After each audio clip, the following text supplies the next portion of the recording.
Hello, I'm Abigail, and today I'll be talking about the legend of Aetheria, the law of the four virtues. Enjoy. In the early days of Aetheria, when the world still held its breath between light and shadow, there was a time when the island knew no sorrow. The skies were as clear as the thoughts of the wise, and the rivers flowed with the grace of a song long forgotten by mortal tongues. Nature itself seemed to hum in tune with the hearts of the people. The trees, their leaves silver in the moonlight, stood tall like silent guardians over a land untouched by the cruelty of time. And at the heart of this paradise, beneath the gaze of both mortals and gods, ruled Queen Callista.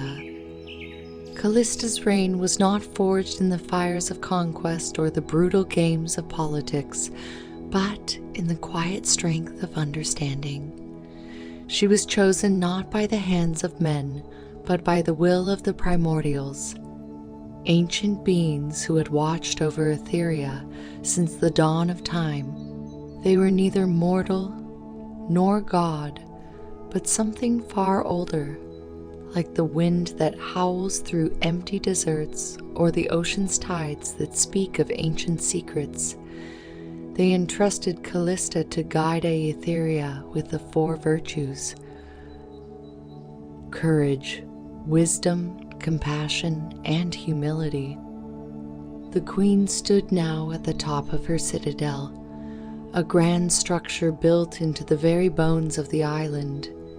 It was not a palace, but a temple, and the smooth white stone of its walls reflected the light of the setting sun in a soft golden glow.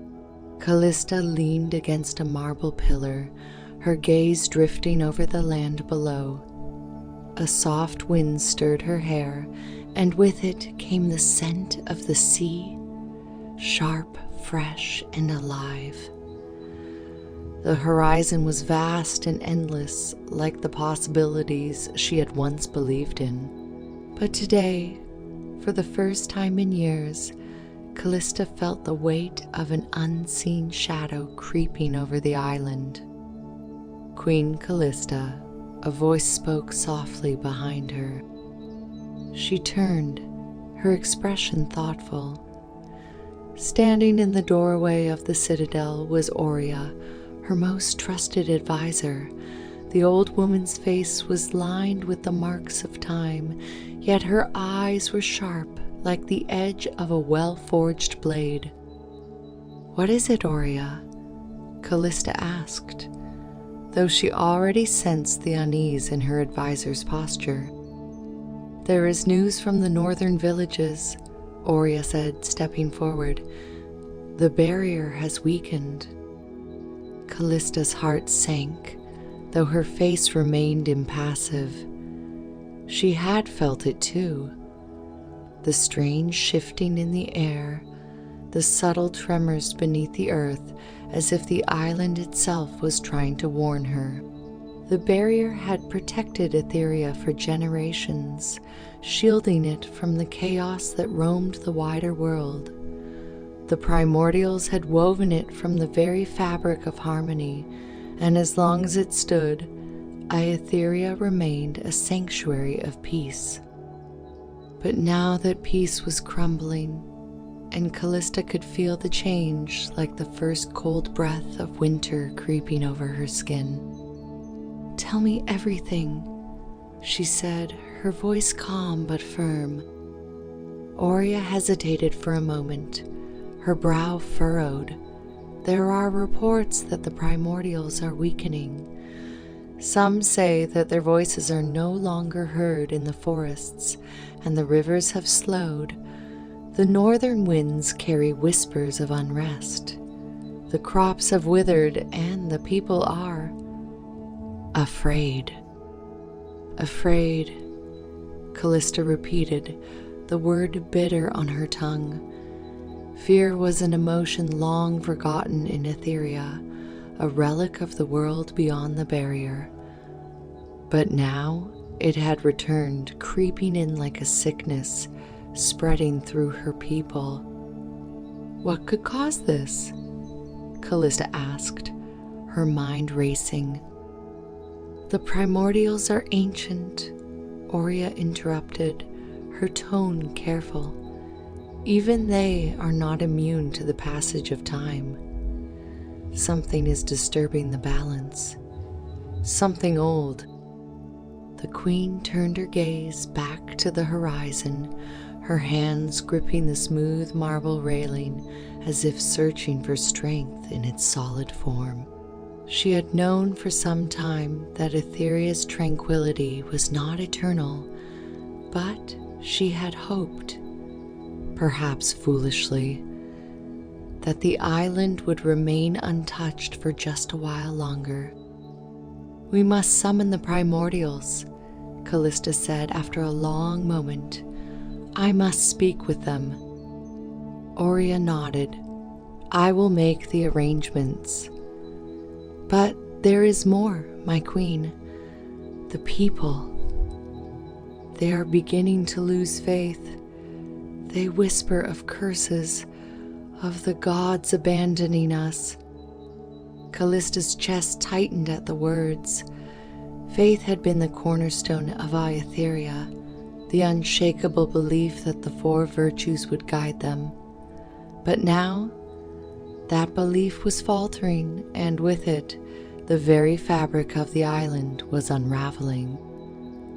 Faith is like the wind, Orion, Callista said softly, her voice barely louder than the breeze that tugged at her cloak. It cannot be forced. It must flow freely, or it will wither like a flower starved of sunlight. Orion studied her queen for a long moment before bowing her head. I will go now, Callista. As Orion left the citadel, Callista remained, her gaze fixed on the distant mountains.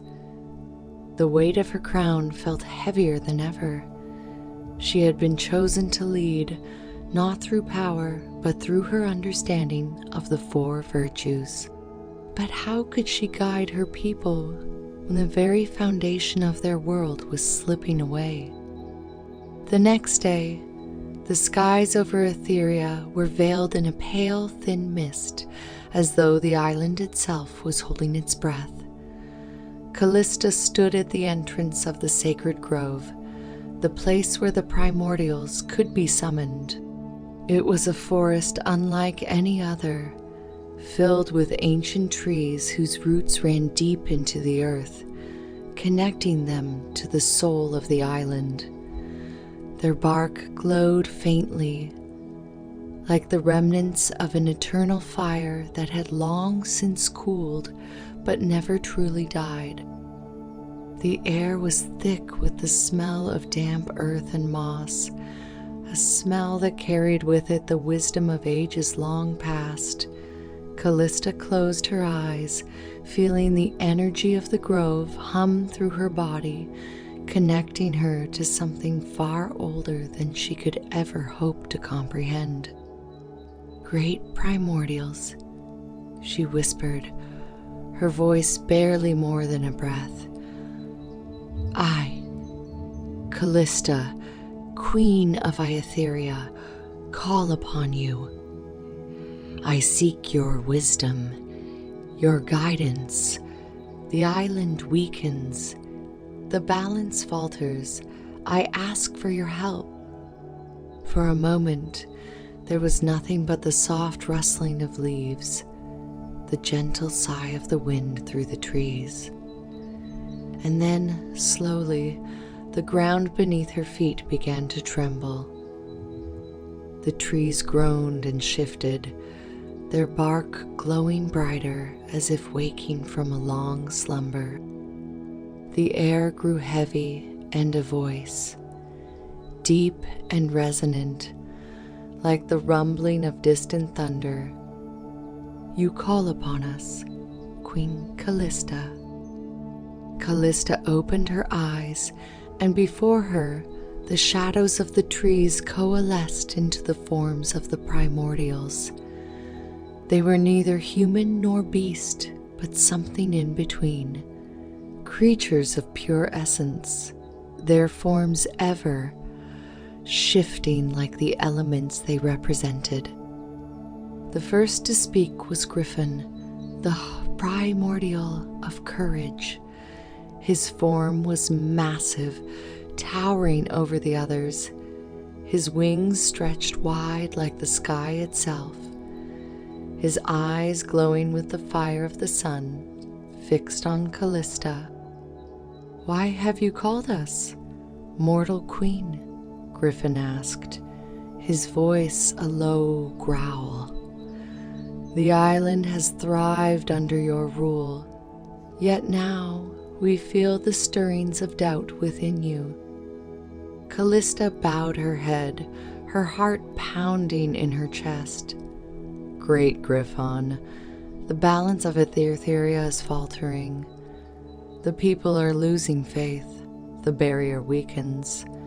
I fear something is coming, something that threatens all we have built." Aetheria, the primordial of compassion, stepped forward, her form more fluid than Griffin's, like water flowing through the air. Her voice was soft, like the caress of a cool breeze. "Fear has returned to your people. Compassion has weakened in their hearts. Without it, the land suffers." "Indeed," rumbled Thalios, the primordial of wisdom. His serpent-like form coiled around the roots of the trees, his eyes gleaming with ancient knowledge. Wisdom fades when mortals act out of fear. They seek answers, but they do not listen to the world around them. Silphos, the primordial of humility, stood back, his form barely visible in the shadows, but his presence was undeniable. His voice was quiet, yet it carried the weight of the earth itself. Humility is lost. Mortals believe they are the masters of this world. They forget their place in the grand cycle. Callista looked at each of the primordials, her heart heavy with the knowledge that their words were true. She had sensed it for some time, the slow unraveling of the virtues that had once been the foundation of Aetheria. But now, hearing it from the primordials themselves, she knew that the danger was far greater than she had imagined. "Tell me," Callista said, her voice steady despite the storm of emotions within her, "what must be done to restore the balance?" The primordials exchanged glances, their forms shifting slightly, as if the very question unsettled them. Finally, Griffin spoke. "There is a way," he said, his voice a deep rumble, "but it will not be easy. The four virtues must be restored, not by us, but by a mortal who embodies them. Courage, wisdom, compassion, and humility. These are the pillars upon which Aetheria stands. Without them, the island will fall into ruin." "A mortal," Callista frowned. "But who? How will we find such a person?" Thalios's eyes gleamed with a knowing smile. "The one you seek is already among you, Queen Callista. He is not a warrior, nor a scholar, nor a king. He is a simple man, yet his heart holds the strength of the four virtues. You will know him when the time comes." Aetheria stepped forward, her voice soft. "But be warned, the trials will not be easy. The one who undertakes them must face the darkest parts of themselves. For in the end, the greatest enemy is not the world around them, but the fear within. Callista nodded, though her mind swirled with uncertainty. A simple man. How could such a person restore the balance? And what were these trials the Primordials spoke of? You must trust in the wisdom of the island, Callista. Silpho said, his voice like a whisper on the wind. The path will reveal itself in time. The Primordials began to fade, their forms dissolving back into the shadows of the trees. The last to speak was Griffin, his voice a low growl that echoed through the grove. Remember, Queen of Aetheria, only true champion of the four virtues can save your land. Choose wisely. And with that, the grove fell silent once more. Callista returned to the citadel, her mind heavy with the Primordials' words. A simple man, a champion of the four virtues.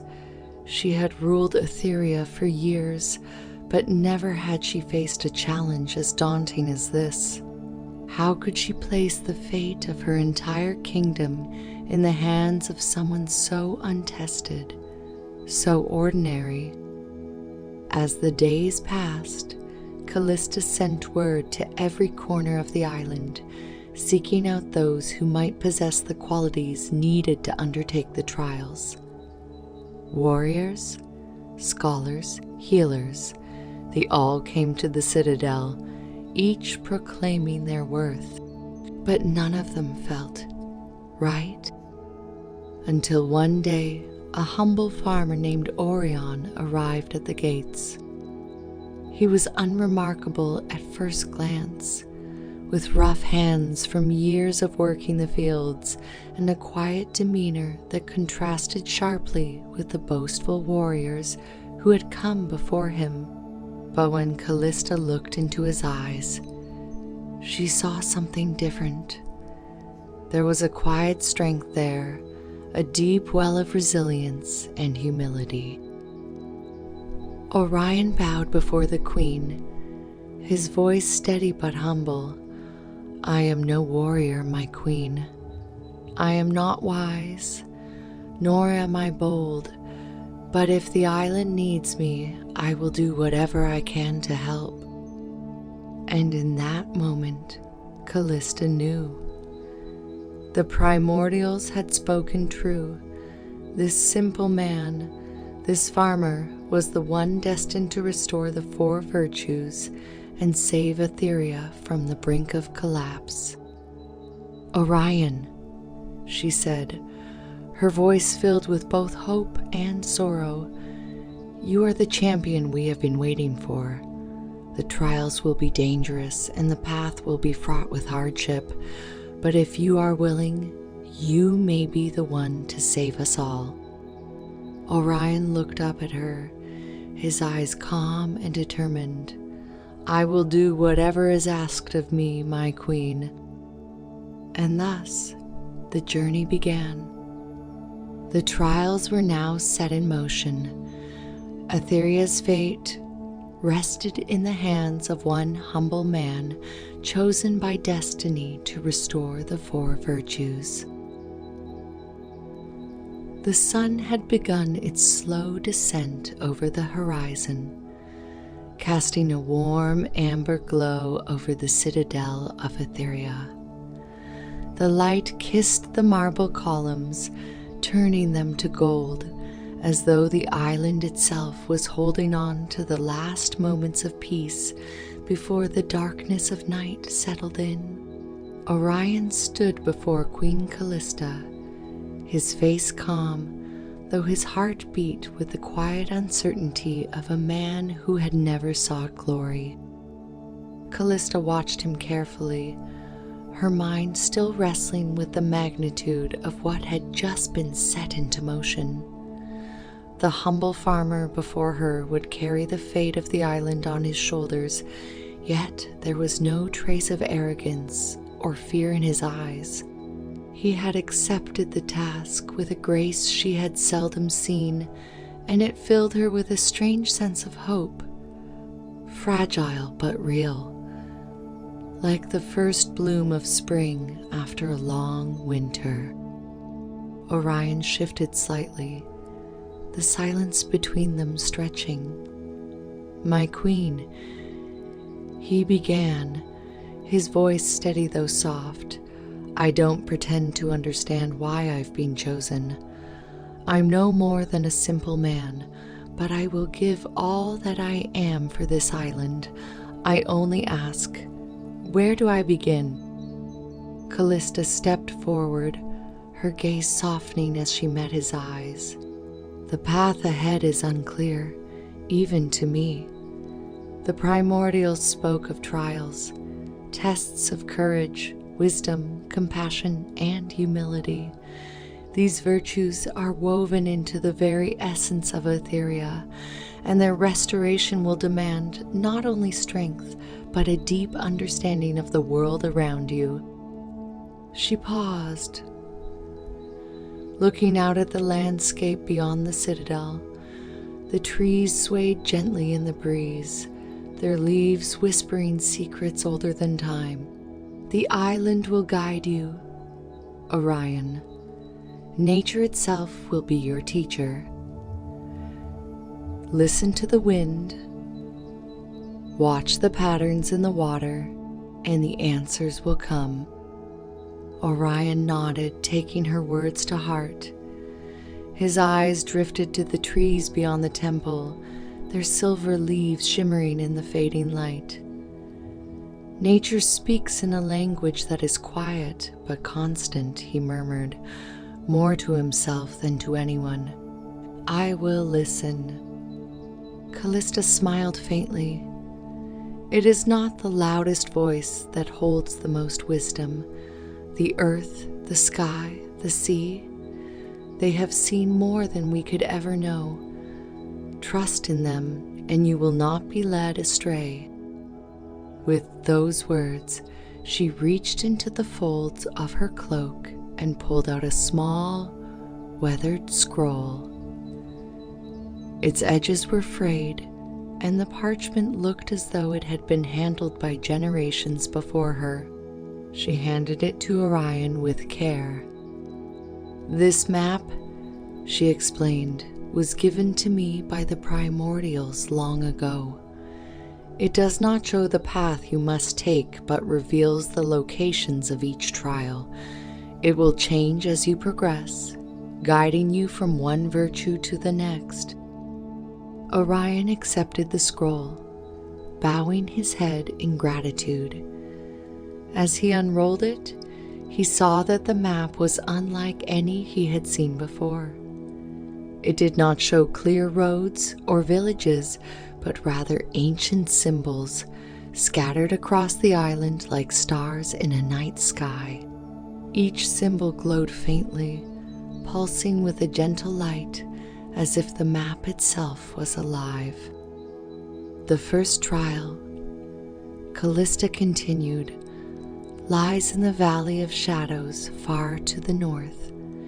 It is said to be the home of Griffin, the primordial of courage. The valley is a place where fear takes form, where you must face the darkness within yourself." Orion traced the path on the map with his finger, feeling the weight of the journey ahead. The Valley of Shadows was a distant place, one he had heard of only in stories. Tales of travelers who had gone missing, their fates sealed by the mysteries that lurked within its depths. "I will go," Orion said, his voice resolute. Callista nodded, her expression grave. "May the island watch over you, Orion.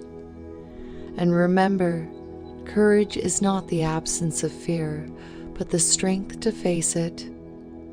With that, Orion left the citadel, stepping out into the evening light, the scroll held carefully in his hands. The island stretched out before him, vast and beautiful, though now tinged with the weight of the trials to come. The path to the Valley of Shadows was long, and as Orion began his journey, the air around him grew cool. The breeze carried the scent of the sea, sharp and salty, mingling with the earthy aroma of the forest that bordered the road. Above him, the sky slowly darkened, stars beginning to twinkle faintly in the twilight, like the eyes of ancient beings watching over the land. The road was quiet, the only sound being the soft rustling of leaves and the distant call of birds settling into their nests for the night. Orion's thoughts drifted to the words Callista had spoken, her wisdom echoing in his mind. Courage is not the absence of fear. He had never considered himself brave. His life had been simple, tending to the land, caring for his family, living by the cycles of the seasons. But perhaps courage did not come from great battles or heroic deeds. Perhaps it was found in the quiet moments of decision, in the willingness to step into the unknown. The moon began to rise, casting a pale silver light over the landscape, and as Orion walked, the forest around him seemed to come alive. The trees swayed gently in the wind, their branches whispering in the night air.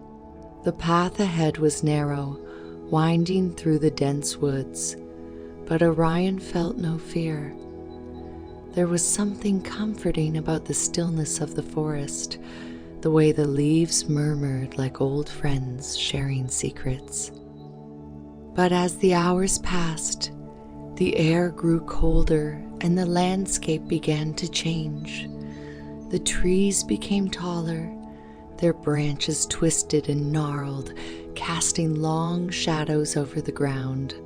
The light of the moon struggled to penetrate the thick canopy, and the path grew darker, as though the very essence of the valley was trying to consume the light. Orion's footsteps slowed as he approached the entrance to the Valley of Shadows. The air was thick here, heavy with an unsettling stillness. The trees loomed like ancient sentinels, their trunks blackened and scarred by time. A faint mist clung to the ground, swirling in strange patterns, as though the earth itself was alive with unseen forces. At the edge of the valley, a stone marker stood, its surface weathered and cracked. Strange symbols were etched into the stone, glowing faintly in the dim light. Orion knelt before it, brushing his fingers over the ancient markings.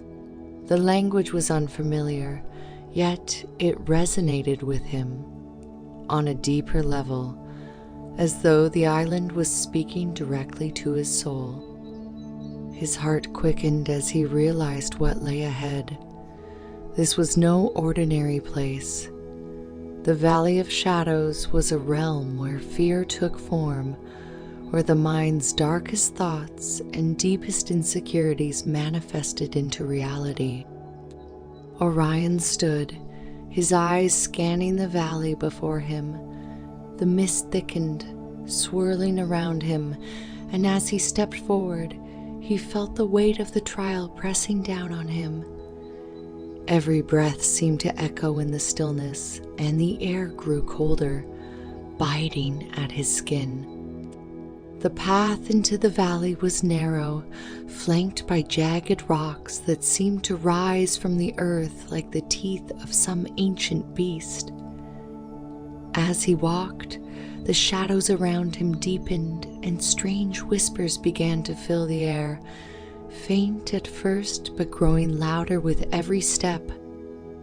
You do not belong here. Turn back. Leave, or you will be lost.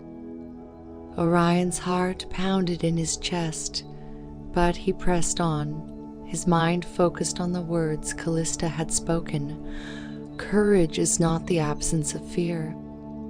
The whispers grew more insistent, their voices rising in a cacophony of doubt and dread. Shapes began to move within the mist, dark, indistinct figures that seemed to watch him from the edges of his vision. Every step felt heavier than the last, as though the very ground beneath him was pulling him deeper into the shadows. His breath quickened as the path narrowed further, the mist now swirling around him like a living thing. The shadows seemed to press in from all sides, and for the first time, doubt began to creep into his mind. What if I fail? What if I am not strong enough? The thoughts came unbidden, rising from the depths of his mind like dark clouds on the horizon. But even as the doubt gnawed at him, Orion clenched his fists, grounding himself in the present. He could not let fear control him. As he continued, the path opened up into a wide clearing, the mist parting to reveal a vast, shadowy landscape. In the center of the clearing stood a massive figure, its wings stretched wide, its eyes glowing with the fire of the sun. Griffin, the primordial of courage, towered over the valley, his form both majestic and terrifying. His wings, black as night, shimmered with an otherworldly light, and his gaze fixed on Orion with an intensity that pierced through the darkness. You have come. Griffin's voice rumbled, shaking the very ground beneath Orion's feet. But do you know why? Orion stood tall, though his heart raced in his chest. I have come to restore the four virtues, he said, his voice steady. Courage, wisdom, compassion, and humility. Without them, Aetheria will fall.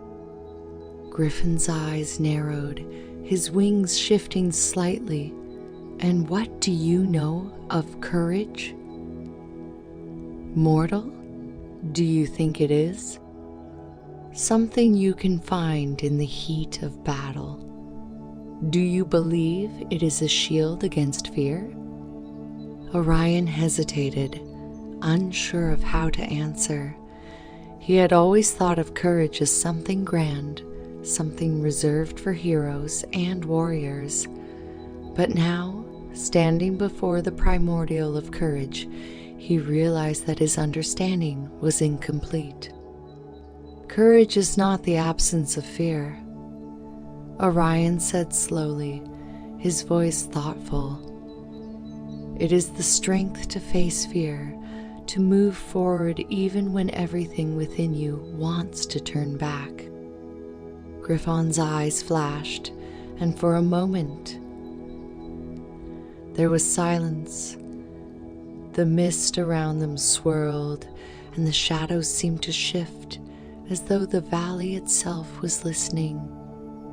Wise words, Griffin rumbled, his tone unreadable. But words are not enough.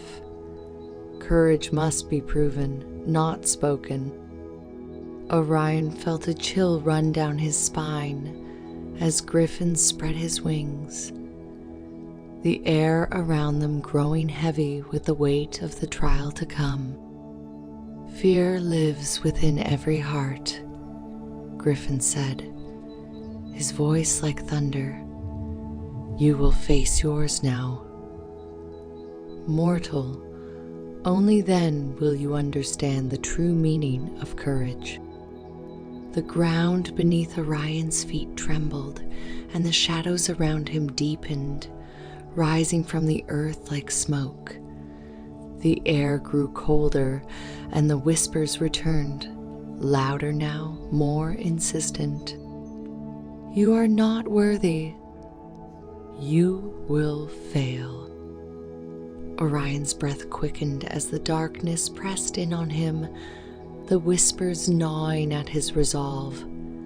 Shapes began to form in the mist, dark figures that moved with unnatural grace. They circled him, their eyes glowing with malice. One of the figures stepped forward, its form shifting and twisting until it took the shape of a man. Orion stared in disbelief. It was himself, but darker, colder, filled with a malice he could not comprehend. "You are weak." "The shadow," Orion hissed, its voice dripping with contempt. "You think you can save Aetheria. You can't even save yourself." Orion's heart pounded in his chest, his hands trembling.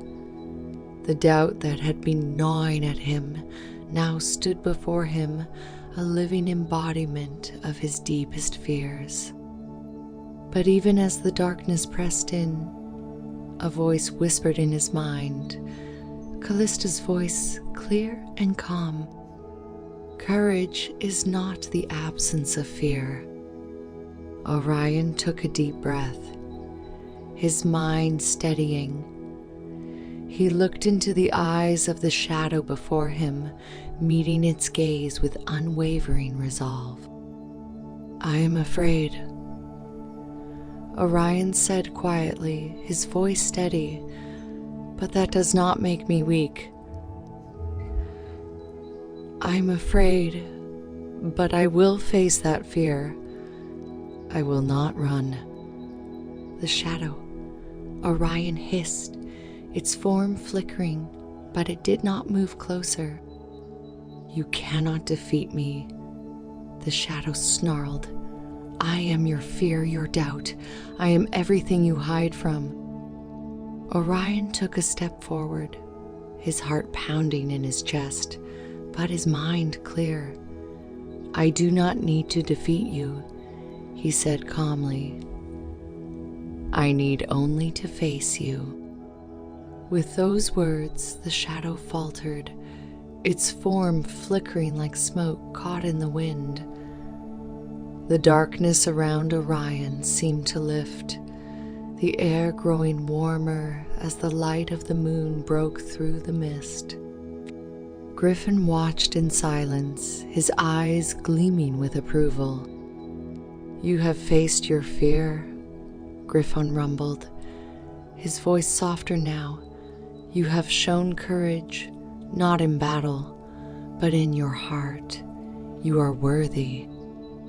Orion stood tall, his breath steady, his heart lighter than it had been in days. He had faced the darkness within himself, and though fear still lingered, it no longer held power over him. Griffon stepped forward, his massive form casting a long shadow over the valley. He spread his wings wide, and the air around them shimmered with a strange light. "Take this, mortal," Griffon said, his voice deep and resonant. "The first of the 4 virtues. May courage guide you on the path ahead." With a flash of light, Griffon touched Orion's chest, and a warmth spread through him, filling him with a strength unlike any he had known before. The weight of fear lifted from his shoulders, replaced by a quiet, unshakable resolve. The valley around him began to fade, the mist dissolving into the night air. The trial of courage was over, but Orion knew that the journey had only just begun. As he left the Valley of Shadows, the map in his hand shifted, revealing the next trial, the trial of wisdom, deep within the library of eternity. Orion took a deep breath, the wind at his back, and set off toward his next challenge, knowing that the path ahead would test him in ways he had yet to imagine. But now, With courage in his heart, he was ready. And so, Orion's journey continued, with the first of the 4 virtues guiding his steps as he moved closer to saving Aetheria. Orion stood at the edge of the Valley of Shadows, the cold night air brushing against his face like a whisper of all that had transpired within. He had emerged from the valley victorious, but not without scars. Though none could be seen, the weight of what he had faced lingered deep within him. The shadows had tested his courage, revealing his darkest fears, but now he carried with him the first of the 4 virtues. The strength of Griffin's blessings still pulsed through him like the steady beat of a drum in the core of his being. As the last wisps of mist dissolved into the night air, Orion felt the warmth of dawn creeping over the horizon.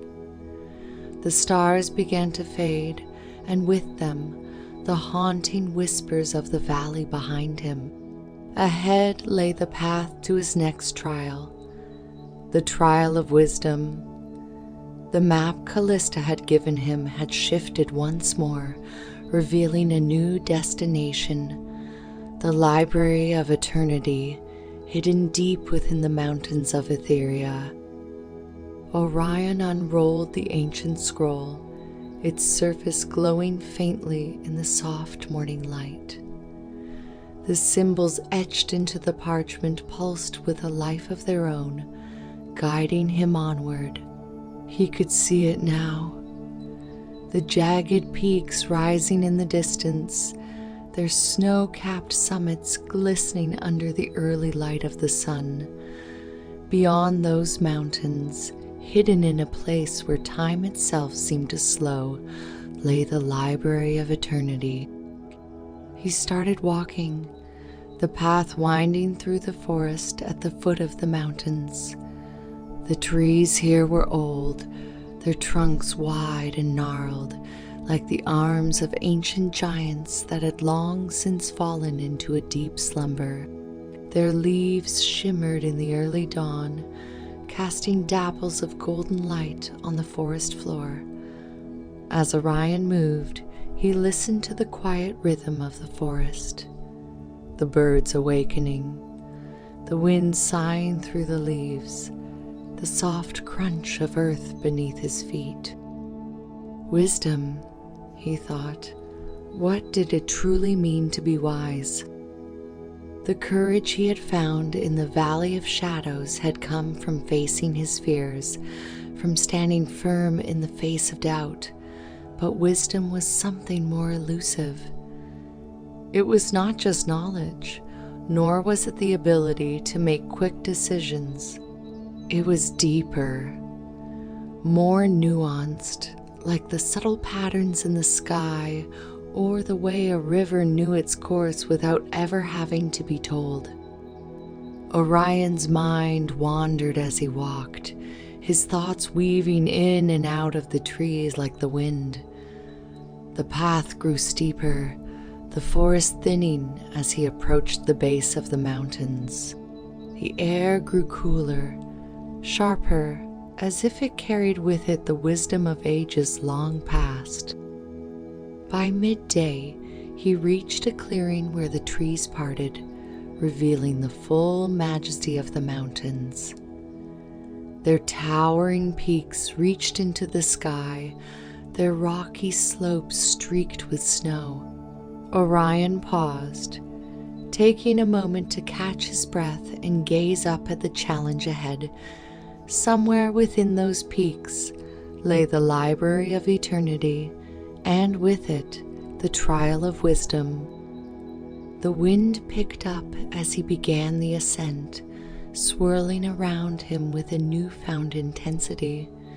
It carried with it whispers, faint, barely audible, like the murmur of voices from a distant time. The mountain knows, the winds seem to say. The earth remembers. Orion climbed steadily, his legs aching with the effort. The path was narrow, winding its way up the steep slopes, but he moved with a sense of purpose.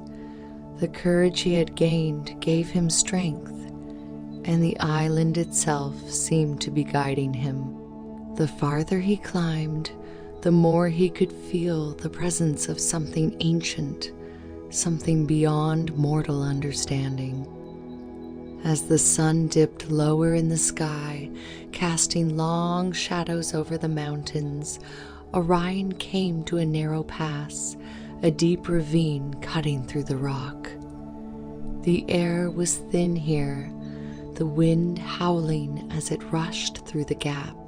Across the ravine, perched precariously on the edge of a cliff, stood the entrance to the Library of Eternity. It was not a grand structure, as Orion had imagined, but rather a simple weathered doorway carved into the rock. Vines clung to its surface, their roots winding deep into the stone, and the archway was adorned with symbols similar to those on his map.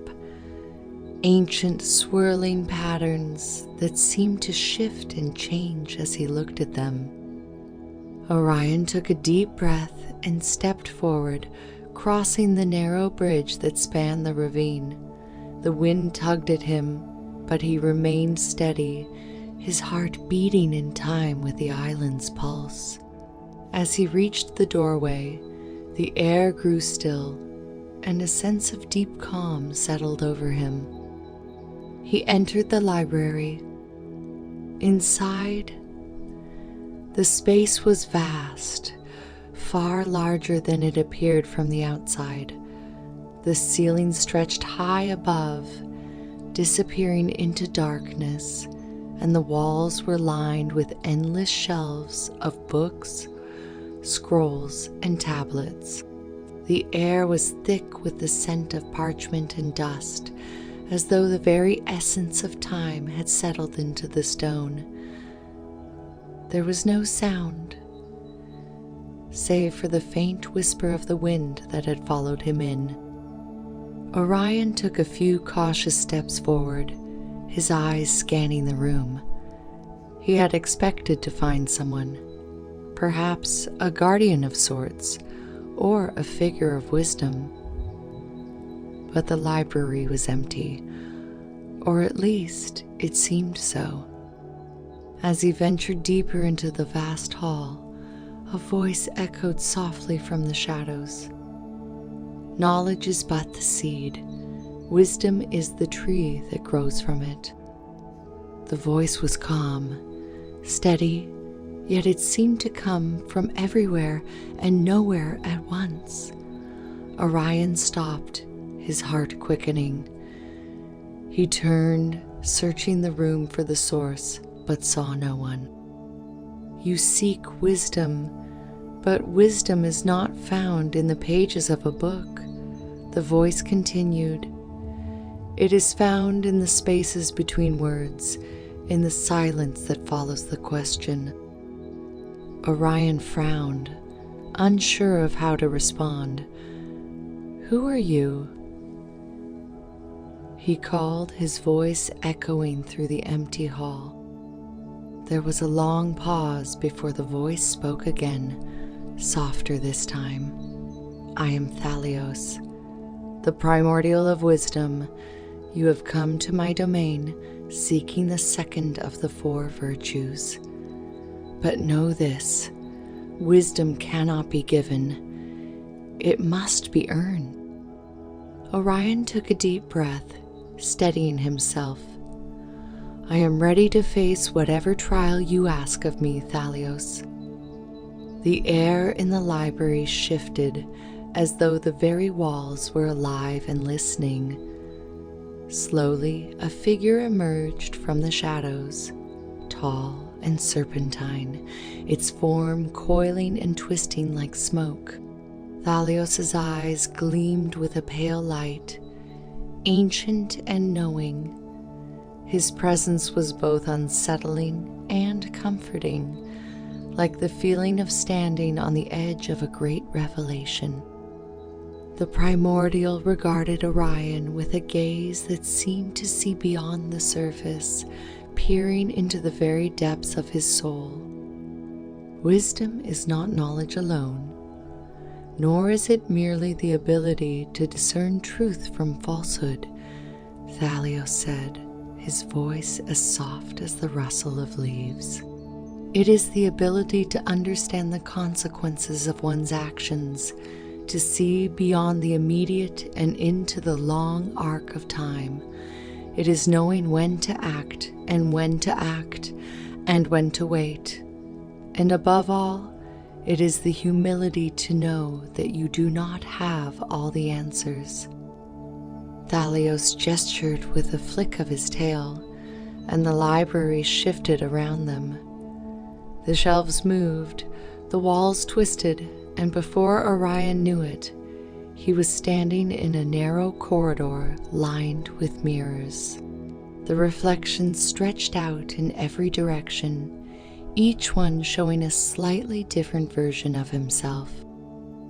"This is your trial," Thalios said. "The trial of wisdom.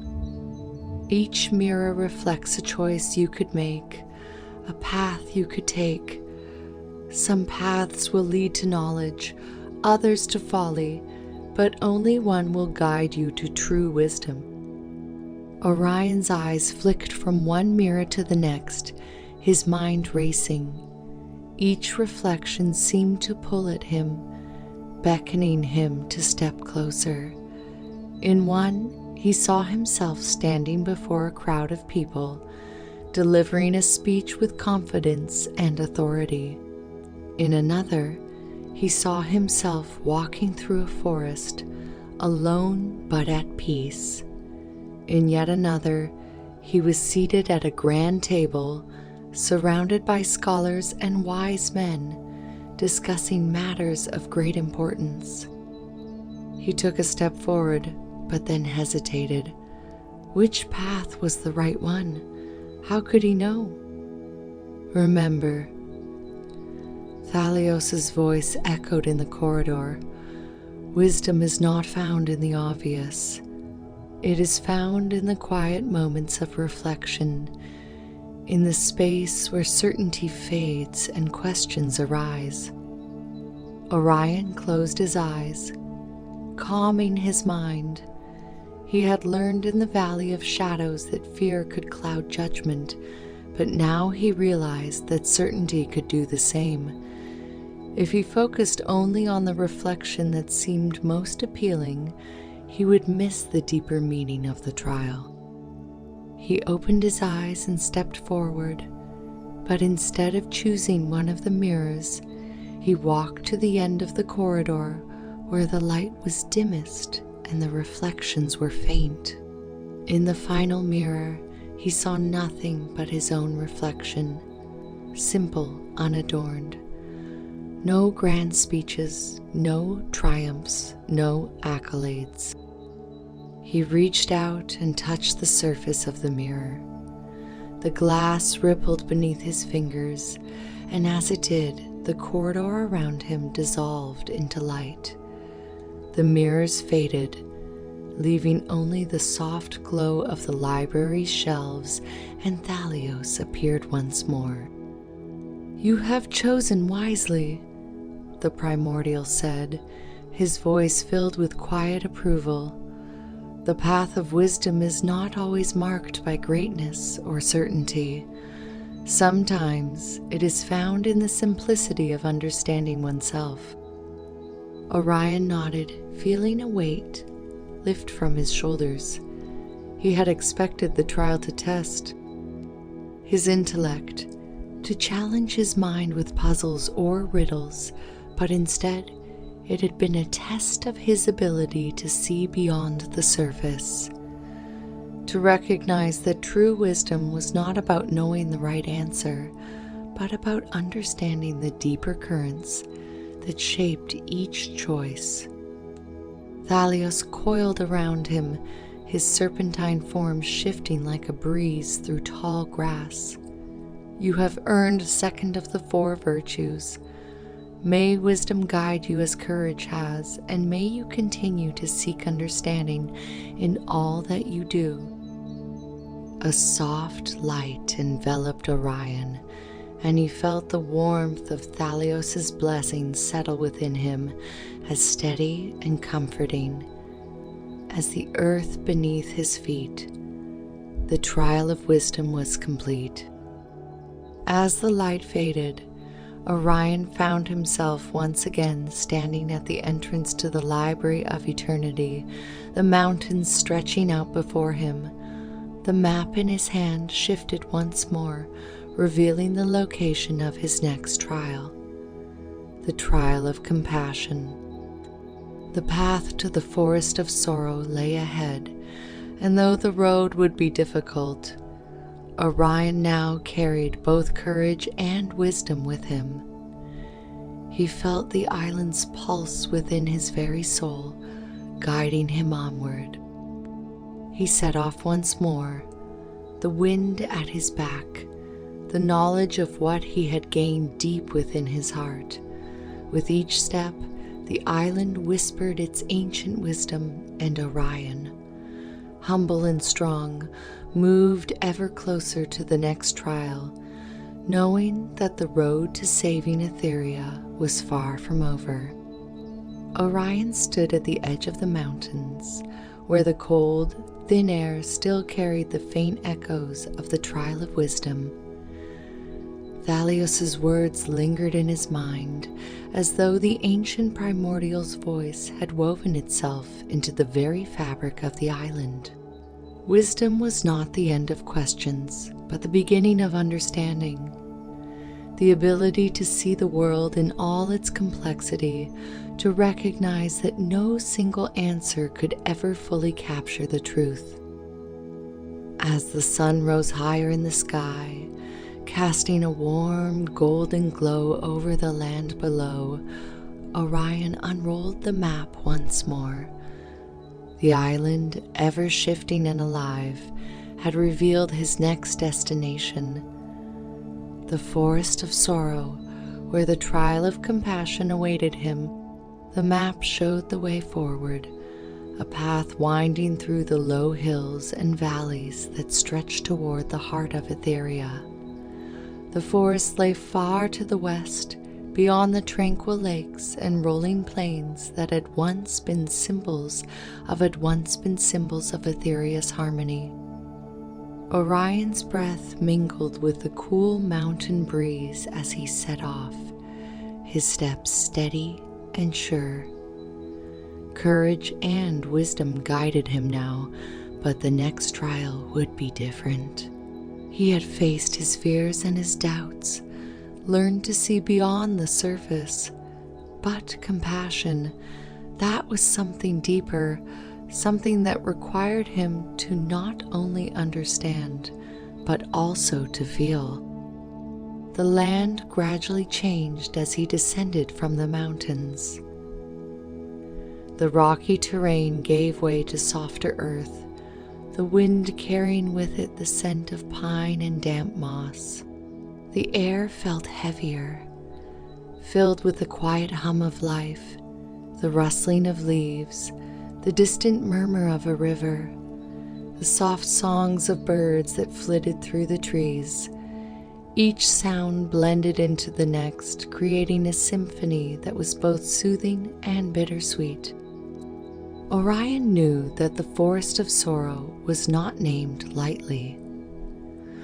The stories he had heard as a child told of a place where the trees wept for the suffering of the world, where the very ground bore witness to the pain of those who had passed through. It was a place of loss, of grief, but also of healing. A place where one's heart could be laid bare, and in doing so, be made whole again. As the forest came into view, Orion felt a shift in the air, a subtle change that spoke of something ancient and powerful. The trees were tall and dark, their trunks thick with age, and their branches stretched high into the sky, forming a canopy so dense that the sunlight barely pierced through. The ground was soft beneath his feet, covered in a thick layer of leaves and moss, as though the earth itself had wrapped itself in a blanket of silence. Orion paused at the edge of the forest, his eyes tracing the path ahead. The trees stood like silent sentinels, their bark etched with deep grooves and scars, as if they had borne witness to the weight of countless sorrows. The wind was softer here, almost mournful, carrying with it the faintest hint of something unspoken, something just out of reach. He took a deep breath and stepped forward. The moment his foot touched the earth of the forest, he felt the change. The air thickened around him, not with malice, but with a profound sadness that seemed to seep into his very bones. Each step felt heavier, as though the sorrow of the place was pressing down on him, asking him to carry a burden that was not his own. For a long while, Orion walked in silence, the only sound the soft rustling of leaves beneath his feet. The trees whispered around him, their branches swaying in the wind, but the whispers were not like those of the Valley of Shadows. There was no fear here, no sense of danger, only loss. After what felt like hours, the path opened into a small clearing where a single tree stood at its center. This tree was different from the others. It was ancient beyond measure, its trunk wide and gnarled, its roots stretching deep into the earth like the tendrils of a forgotten dream. The bark was dark, almost black, but it shimmered faintly in the dim light, as though the tree itself held a secret, a memory of something long past. Orion approached the tree, his heart heavy with the weight of the forest. As he stood before it, he heard a voice, not in his ears, but in his mind, soft and gentle, like the voice of someone who had once known him but had long since faded into memory. You have come to the forest of sorrow, seeking the third of the 4 virtues. But compassion is not found in the absence of suffering. It is found in the willingness to share in it, to carry the burden of another's pain as if it were your own. The voice was unmistakable. It was Alora, the primordial of compassion. Her presence filled the air around him, though she remained unseen, as though the forest itself was her form. Orion's throat tightened. "I am ready," he said quietly, though he wasn't sure he fully understood what that meant. The wind stirred the leaves, and from the shadows of the trees, figures began to emerge. At first, they were faint, like ghosts drifting between worlds, but as they moved closer, they became more solid, more real. They were people, men, women, children, each one bearing the marks of sorrow and loss. Their eyes were hollow, their faces etched with grief, and they moved with a slowness that spoke of the weight they carried. Orion watched as the figures gathered around the tree, their silent forms creating a circle of pain that seemed to echo through the very earth beneath him. His heart ached at the sight of them, but he knew there was more to this trial than simply witnessing their suffering. "Who are they?" he asked, his voice barely a whisper. "They are the lost," Alara's voice answered, soft as the breeze. "Each of them carries a burden of sorrow, a pain that has bound them to this place. They cannot leave until they are freed from the weight of their grief, but that burden is too great for them to bear alone. Orion's brow furrowed. How can I help them? Elora's voice was quiet, yet it carried a strength that filled the air. To show compassion is to take their pain into your own heart, to carry it with them so that they may find peace. But know this, Orion, compassion is not without cost. The sorrow you take from them will become your own. You must be willing to bear it, to feel it as deeply as they do. Orion's heart tightened at her words. He had not anticipated that the trial would ask so much of him, yet deep down he understood. Compassion was not just an act of kindness. It was a willingness to suffer alongside another, to share in their pain, even when it was not his own. He stepped forward, his eyes scanning the faces of the lost. Each one carried a different story, a different grief, and he felt the weight of their sorrow pressing against him like a great wave. A young woman stood nearest to him, her hands trembling as she clutched a small bundle wrapped in cloth.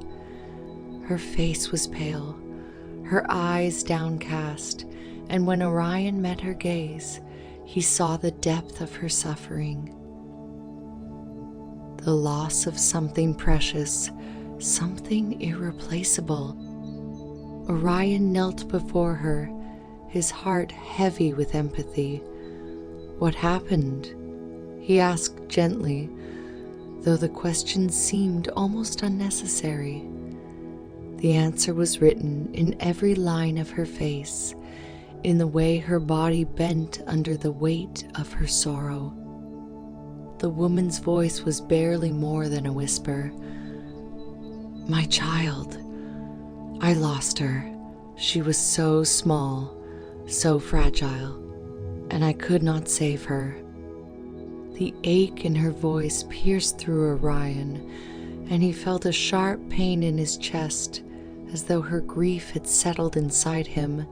He reached out, placing a hand on her shoulder, and in that moment, he felt the weight of her loss as if it were his own. The sorrow flooded through him, filling every corner of his heart, but he did not pull away. I am sorry, he whispered, his voice trembling. I cannot take away your pain, but I will carry it with you. The woman's eyes lifted to meet his, and for the first time, there was a flicker of something else.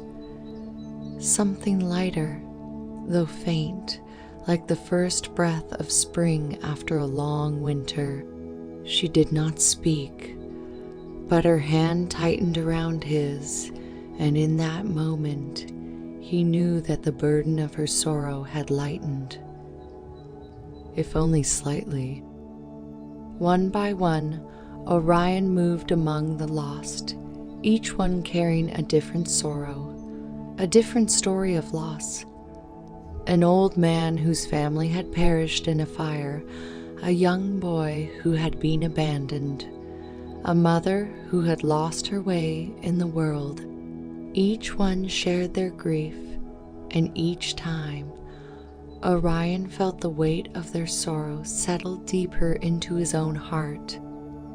The pain was overwhelming at times, a heavy ache that pressed against his chest and threatened to break him. But he did not turn away. He could not. The island had asked this of him, and he had chosen to take on the burden willingly. As the last of the lost shared their sorrow, Orion felt a deep exhaustion settle over him. His heart was heavy with the weight of their pain, but there was also something else, a quiet strength that had grown within him, born not from power, but from the act of compassion itself. The wind stirred the leaves once more, and Alora's voice returned soft and gentle. "You have shown true compassion, Orion. You have taken their pain into your own heart, and in doing so, you have given them the strength to heal." Orion looked around the clearing, and to his amazement, he saw that the faces of the lost had changed. The grief was still there, but it no longer consumed them. Their eyes were brighter, their bodies no longer bowed by the weight of sorrow. They stood a little taller, a little lighter, as though the act of sharing their pain had given them the strength to move forward. Elora's presence filled the air around him, though her form remained unseen. "Compassion is not about fixing what is broken," she said. "It is about walking alongside those who suffer, sharing their burdens, and in doing so, helping them find the strength to carry on." Orion nodded, understanding now what the trial had asked of him. Compassion was not an easy virtue. It required more than just kind words or gestures. It required a willingness to open one's heart, to feel another's pain as if it were your own, and to carry that pain with you, even when it hurt. "You have earned the third of the 4 virtues," Alara said, her voice filled with quiet pride. "May compassion guide you as courage and wisdom have." A soft light enveloped Orion, and he felt the warmth of Alara's blessing settle within him, filling him with a sense of peace and strength. The weight of the sorrow he had carried lifted slightly, though it did not disappear completely. He knew that the pain he had shared would remain with him, a reminder of the compassion he had shown, but it no longer felt like a burden. It felt like a gift. As the light faded, the figures of the lost began to dissolve into the mist, their forms becoming one with the forest. The trees swayed gently in the breeze, their leaves shimmering with a quiet, mournful beauty. Orion stood alone in the clearing, the ancient tree still towering before him, its branches reaching high into the sky.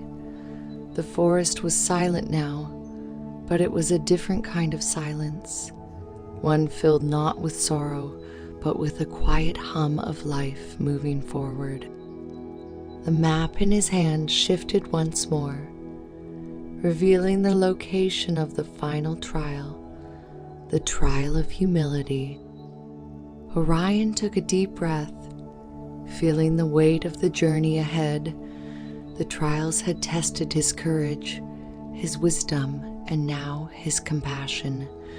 But the final trial would test something even deeper, something that required him to confront not the world around him, but himself.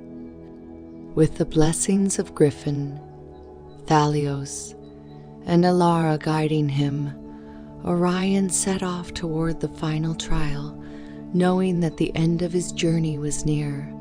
The forest behind Orion whispered its last farewell, the soft rustle of leaves fading into the distance as he walked away from the clearing where the trial of compassion had taken place. The warmth of Alara's blessings still pulsed faintly in his heart, a reminder of the sorrow he had shared and the strength he had gained from bearing it. Yet there was a weight that lingered, a quiet, solemn presence that would never fully leave him. The burdens of others had touched him deeply, and though their sorrows had lifted, he knew they would remain with him as memories, echoing in the chambers of his heart. The map in his hand shimmered once more, the symbols shifting and revealing the path to the final trial, the trial of humility. It led him away from the dense forests and toward the lowlands, where the rivers widened and the land stretched into wide plains, golden in the soft light of the late afternoon. Orion's journey had been long, but the end was now in sight. The island itself seemed to sense the completion drawing near, and the very air around him hummed with a quiet anticipation. The wind, which had once carried with it the sorrow of the forest, now brushed gently against his skin, carrying the scent of fresh grass and wildflowers. The sky stretched wide and blue above him, unbroken by clouds, and the sun bathed the land in a golden glow. Yet, despite the beauty around him, Orion felt a subtle tension building within. He had faced his deepest fears in the Valley of Shadows, uncovered the quiet wisdom hidden within himself, and borne the weight of compassion for those who suffered. But humility, that was a trial that demanded something different.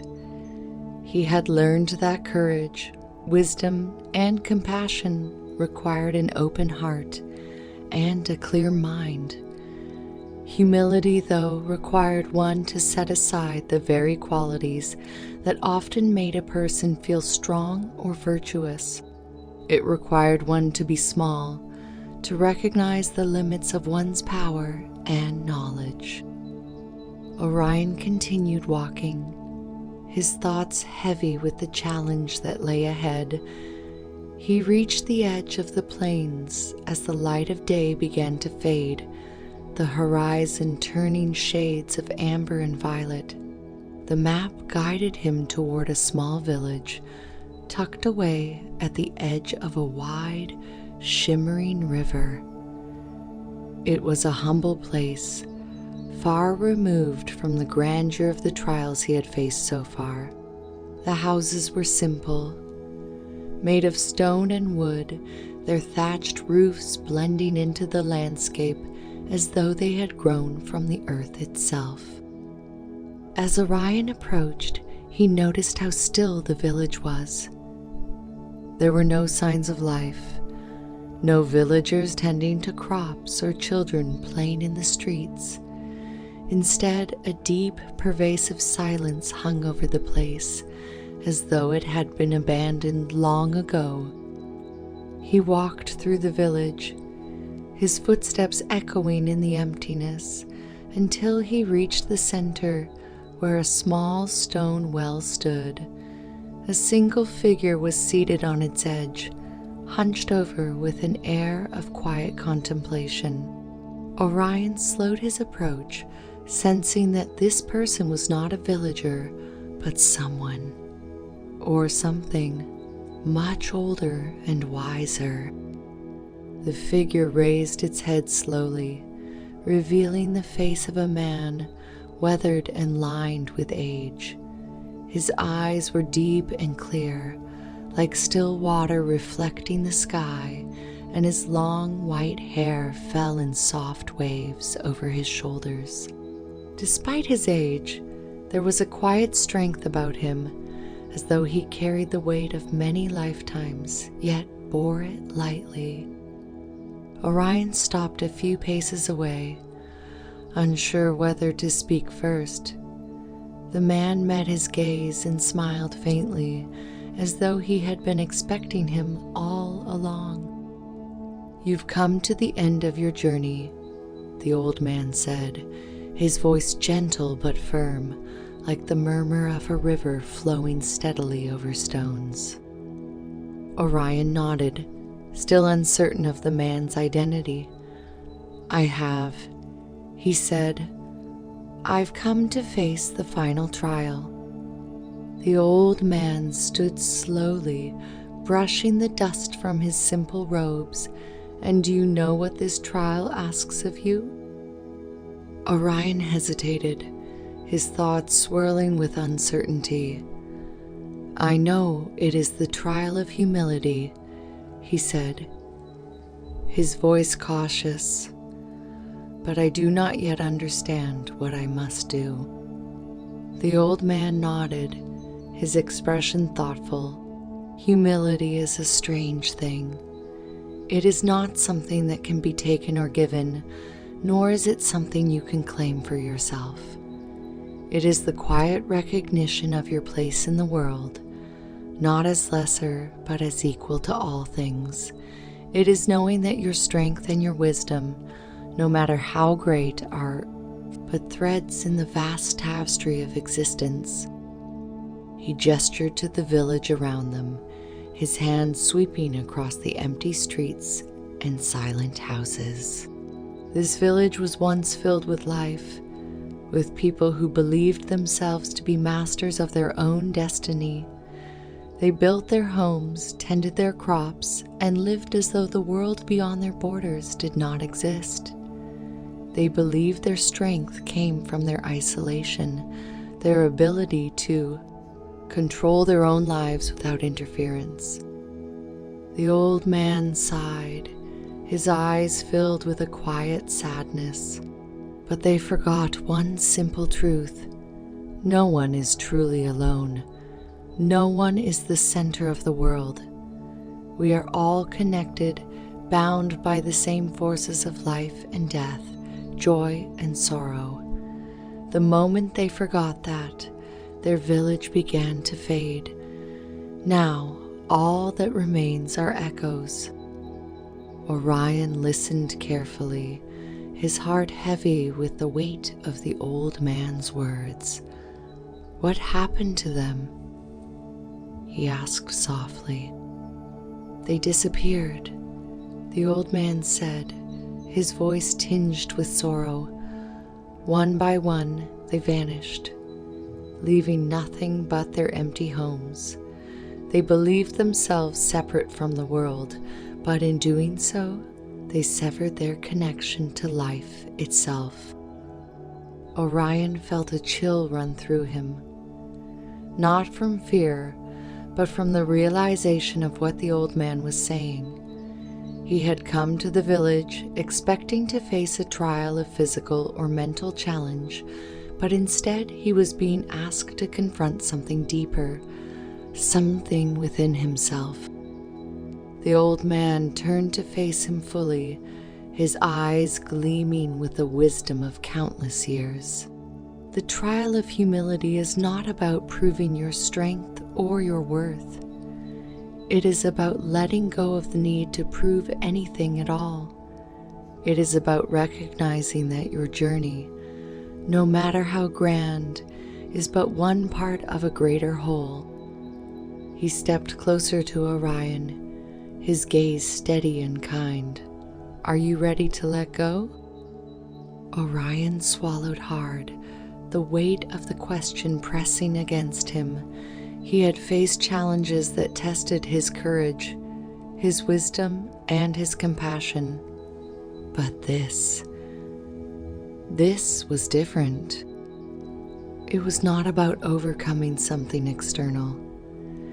It was about surrendering the very things that had carried him through the trials so far. It was about setting aside his sense of self, his need to be the hero, and simply accepting his place as part of the world. "I am," Orion said quietly, though the words felt heavy in his mouth. The old man smiled, a soft, knowing smile that held both sadness and understanding. "Then follow me." They walked in silence through the village, the old man leading Orion toward the edge of the river. The water was calm, its surface reflecting the colors of the setting sun in shades of orange and gold. It stretched wide and slow, as though it had all the time in the world to make its journey to the sea. At the river's edge, the old man stopped and turned to face Orion once more. "This is where your trial begins," he said, gesturing to the water. "But it is not a trial of action, it is a trial of acceptance. You must enter the river and allow yourself to be carried by its current. You must trust that it will take you where you need to go." Orion glanced at the river, its gentle flow lapping at the shore. It did not seem threatening, yet the idea of surrendering himself to its current filled him with a strange sense of unease. He had been walking this path with purpose, each step guided by his desire to save Aetheria, but now he was being asked to let go of that control. "Do not resist," the old man said, as though reading his thoughts. "Trust that the river knows the way, even if you do not." Orion took a deep breath and stepped forward. The water was cool against his skin, a gentle but steady force that tugged at him as he waded deeper. When the water reached his chest, he paused, looking back at the old man who stood watching from the shore, his expression serene. "Let go," the old man said softly, "and remember, you are not alone." Orion nodded and took the final step, allowing the river to lift him from his feet. The current caught him, and for a moment, panic surged within him. He fought the instinct to swim, to direct his path, but the old man's words echoed in his mind. "Let go." He closed his eyes and relaxed his body, surrendering to the flow of the river. The current pulled him gently but firmly downstream, and as he floated, a strange sense of peace washed over him. The water cradled him like the arms of the earth itself, and for the first time in a long while, he felt truly small, not insignificant, but part of something much larger than himself. The river carried him through the plains, the soft whisper of the water lulling him into a state of deep calm. Time seemed to stretch and bend, the sun dipping low in the sky and casting long shadows over the land. Orion's mind drifted, free of the weight of his journey, free of the need to prove himself worthy. He was simply present. As the river flowed, it began to slow, its current growing gentle, until finally, Orion felt the soft bump of the riverbank beneath him. He opened his eyes to find himself in a new place, a quiet meadow bathed in the last light of the setting sun. The air was warm, the grass soft beneath his hands as he pulled himself onto the shore. Standing at the edge of the meadow was the old man, his eyes twinkling with quiet pride.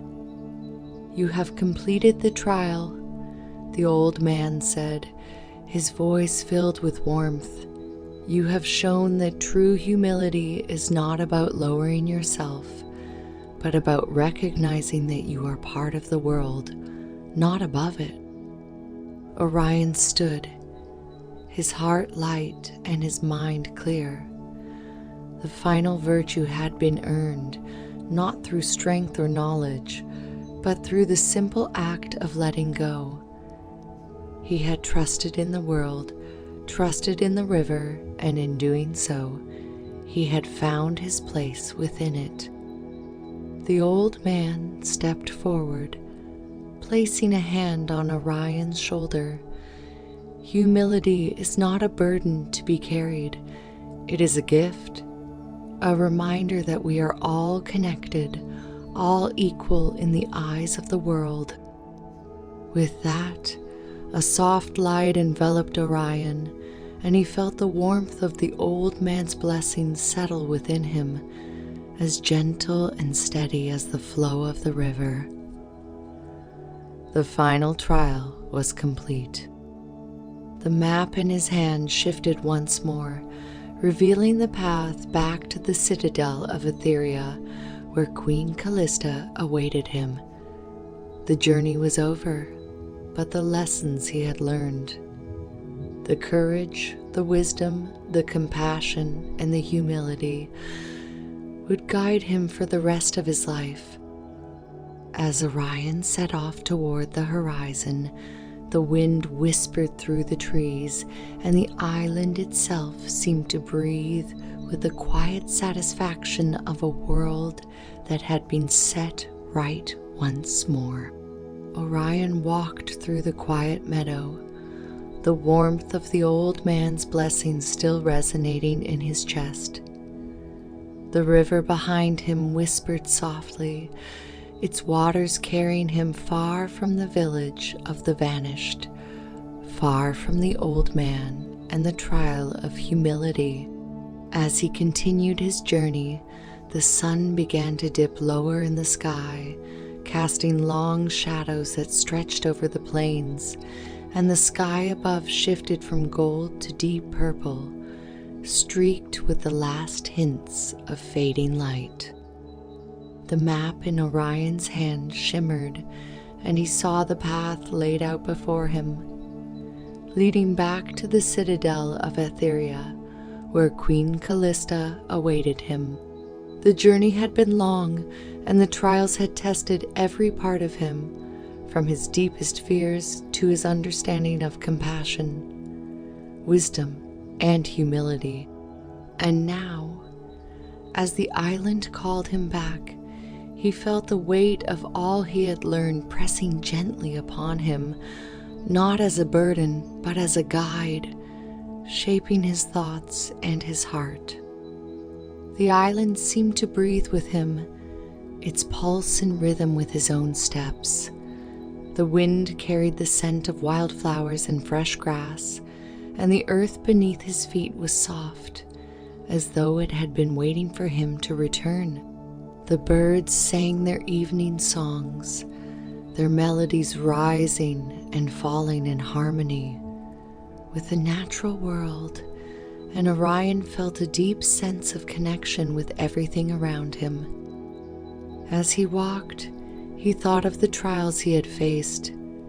Each had shown him something different, something essential. Courage had come not from the absence of fear, but from facing it head on. Wisdom had not been about knowing all the answers, but about seeing the world as it truly was, with all its complexities. Compassion had taught him the strength of sharing another's pain, and humility had shown him that to truly understand his place in the world, he had to let go of the need to prove himself.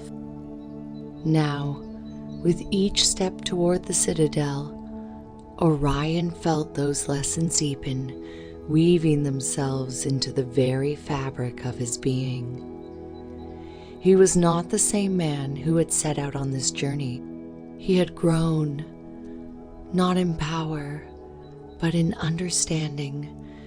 He had learned that strength came not from dominance, but from harmony, from walking in step with the world rather than trying to bend it to his will.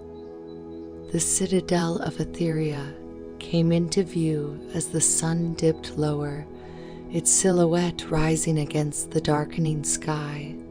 It stood tall and proud, its white stone glowing faintly in the twilight. The sight of it filled Orion with a quiet sense of purpose.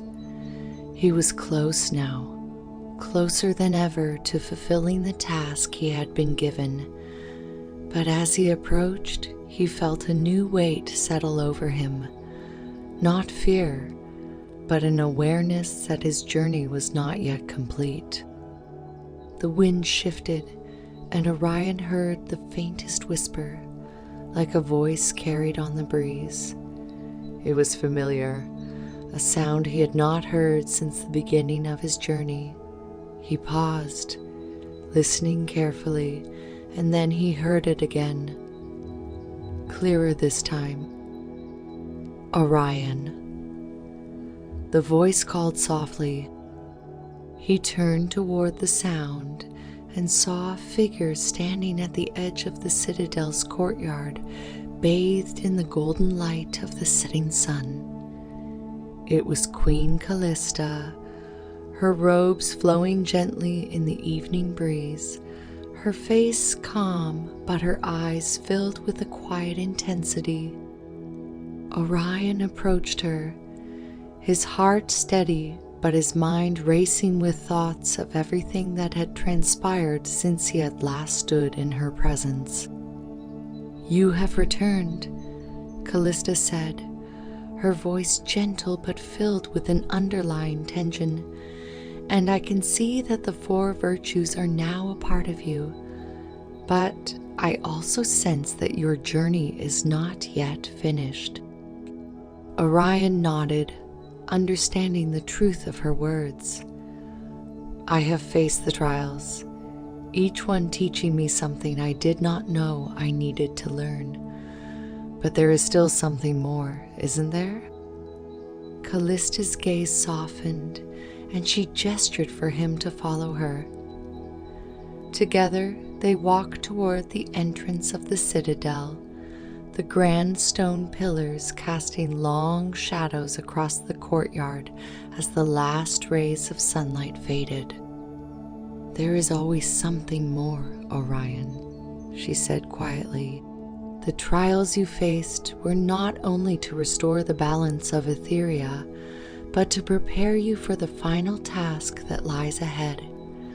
The island has given you its blessings, and you now carry within you the power to save it, but the greatest challenge still awaits." They entered the citadel, the cool stone halls echoing softly with their footsteps. The walls were lined with tapestries depicting the history of Aetheria, the rise of the island, the blessings of the Primordials, and the harmony that had once defined the land. But now, the edges of those tapestries were frayed, the colors faded, as though time itself had begun to unravel the very fabric of Aetheria's existence. Callista led Orion to the heart of the citadel, where a grand chamber stood, its ceiling high and vaulted, adorned with intricate carvings of the four virtues. At the center of the room, a stone pedestal stood, and atop it, a glowing orb pulsed faintly with a soft golden light. "This," Callista said, gesturing toward the orb, "is the heart of Aetheria. It is the source of all life on this island, the very essence of the balance that holds everything together. But as you know, the balance has been disturbed, and the island has begun to weaken." Orion approached the pedestal, his eyes fixed on the glowing orb. Its light flickered faintly, as though it were struggling to stay alive. He could feel its energy, a soft hum that resonated with the beat of his own heart. "The Primordials have given you their blessings," Callista continued, "but those blessings alone are not enough to restore the heart. To truly save Aetheria, you must be willing to give something of yourself, something more than just strength or wisdom. You must offer a part of your very essence." Orion turned to face her, his brow furrowed in confusion. "What do you mean?" Callista's gaze was steady, her expression solemn. "The heart of Aetheria is not simply an object of power. It is a living thing connected to the island and to all who live upon it. To restore its balance, you must be willing to give up a part of yourself, to merge your essence with the islands, becoming one with the land in a way that cannot be undone." Orion's chest tightened at her words. The weight of what she was asking settled over him like a heavy cloak. He had known from the beginning that this journey would demand much of him, but he had not anticipated that it would ask for something so final, so permanent. "Will I lose myself?" he asked quietly, his voice barely more than a whisper. Callista shook her head, her eyes filled with both sadness and compassion. "You will not lose yourself, but you will change. You will no longer be just Orion, the man who set out to restore Aetheria. You will become something more, something that belongs to the island just as the island belongs to you." Orion looked down at his hands, the hands that had carried him through so many trials, the hands that had borne the weight of others' suffering and had been guided by courage, wisdom, and humility. He had come so far, but now, standing at the edge of this final challenge, he realized that the greatest act of all was not one of power or control, but of surrender. He lifted his gaze to meet Callista's.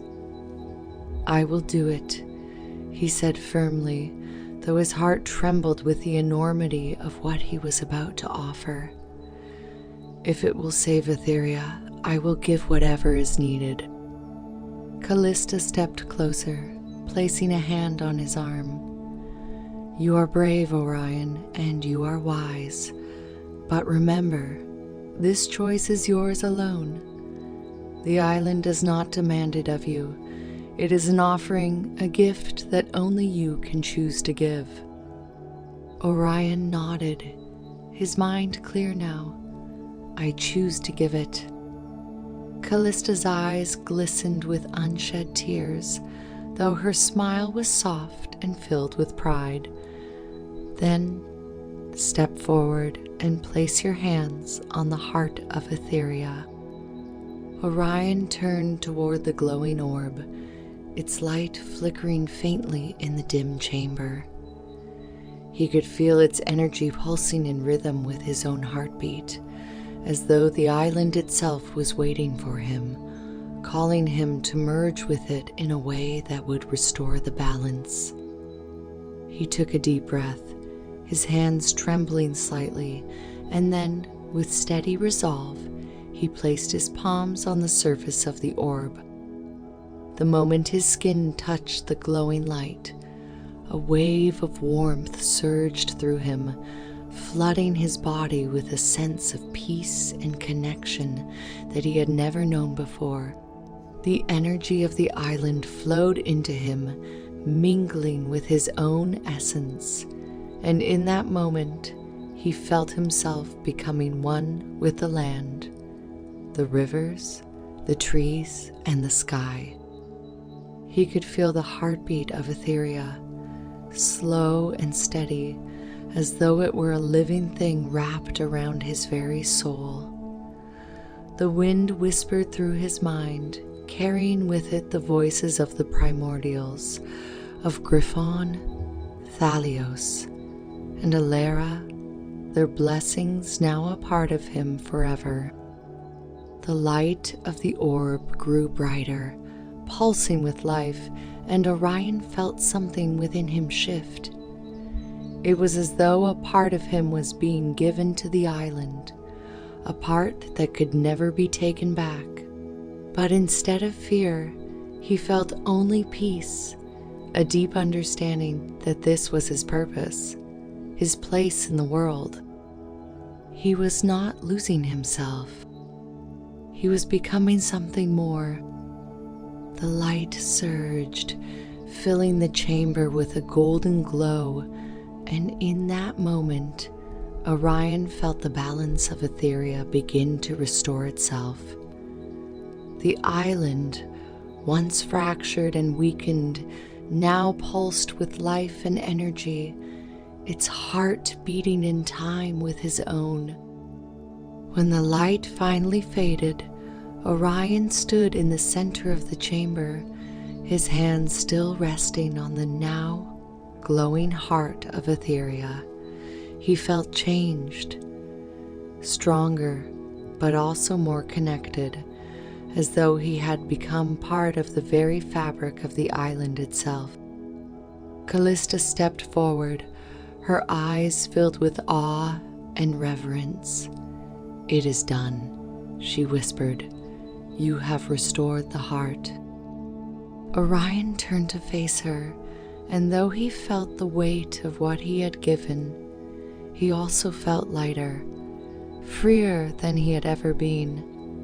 The island was whole once more, and in doing so, so was he. But the journey was not yet over. There were still challenges ahead, still truths to uncover. And as Orion stood in the citadel, his heart filled with the wisdom of the island, he knew that the final steps of his journey would be the most important of all. The island whispered its thanks, and Orion, now a part of that whisper, listened.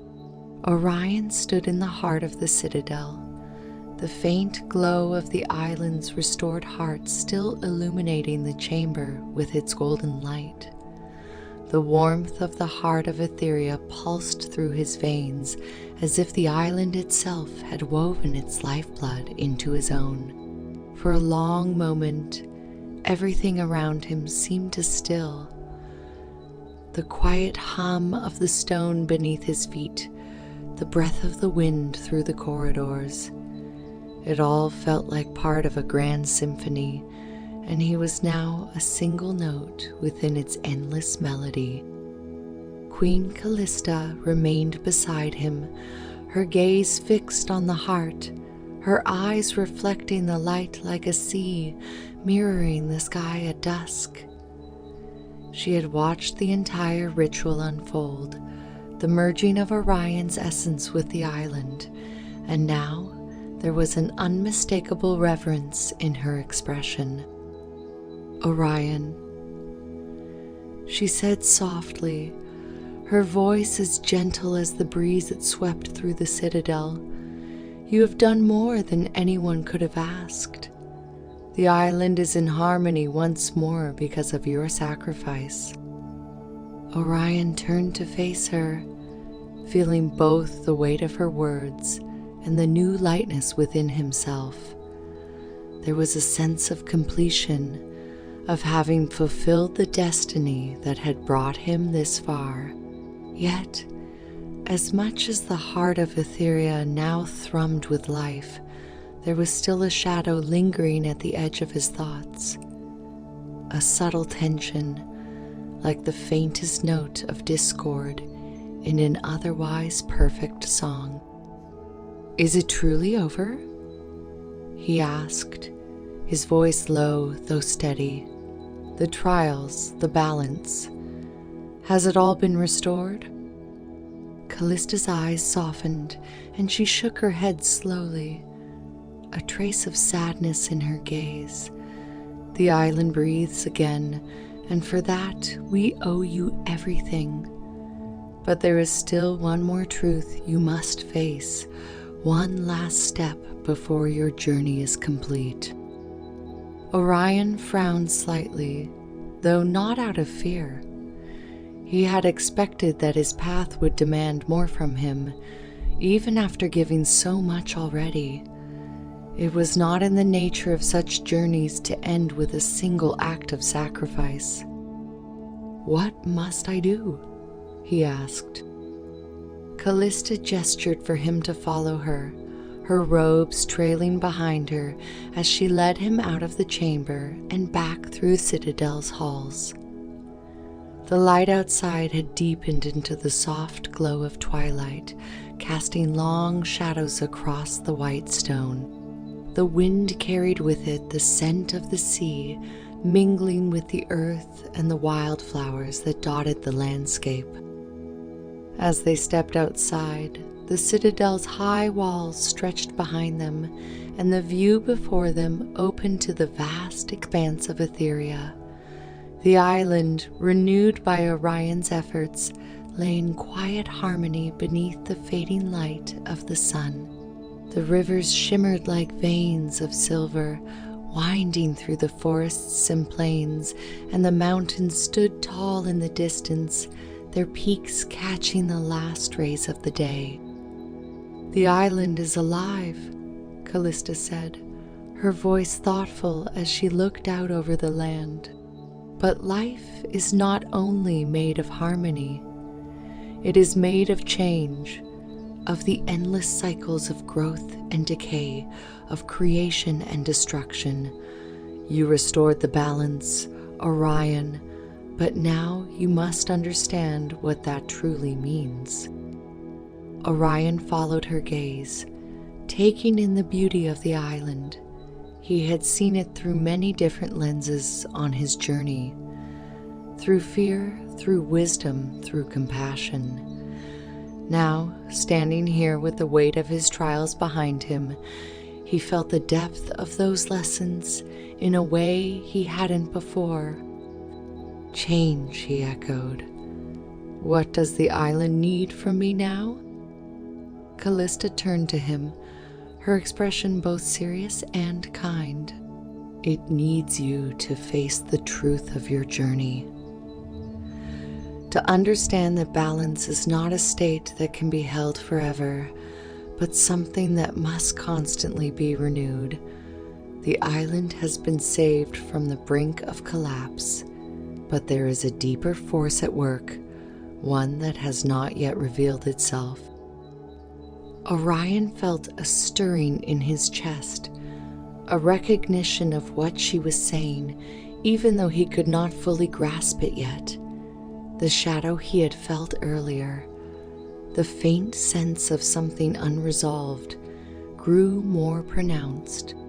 It was as if the island itself was whispering to him, asking him to delve deeper, to uncover the source of its unrest. "What force?" he asked quietly. "What more is there to face?" Callista began to walk down the steps of the citadel, leading him toward the fields that stretched out beyond the walls. As they walked, the tall grass swayed in the breeze, their movements like the gentle sweep of an ocean tide. "You have restored the virtues of the Primordials. Courage, wisdom, compassion, and humility. But there is one more aspect of Aetheria that you must understand," she said. "There is a force that has been stirring beneath the island for centuries, one that even the Primordials have been unable to contain. It is older than the land itself, a force of chaos that seeks to unravel everything we have fought to protect." Orion's heart quickened as her words sank in. Chaos. He had heard whispers of it in the old stories, but it had always been spoken of as a distant threat, something that belonged to the time before the island was blessed by the Primordials. "Is it?" he began, but Callista cut him off with a gentle nod. "Yes," she said. "Erebus, the primordial of chaos, has been stirring.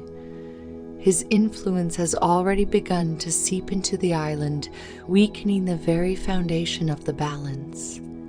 Your trials have restored much, but they have also awakened him. Now, the final challenge you face is not just about preserving the balance. It is about confronting the very essence of chaos itself."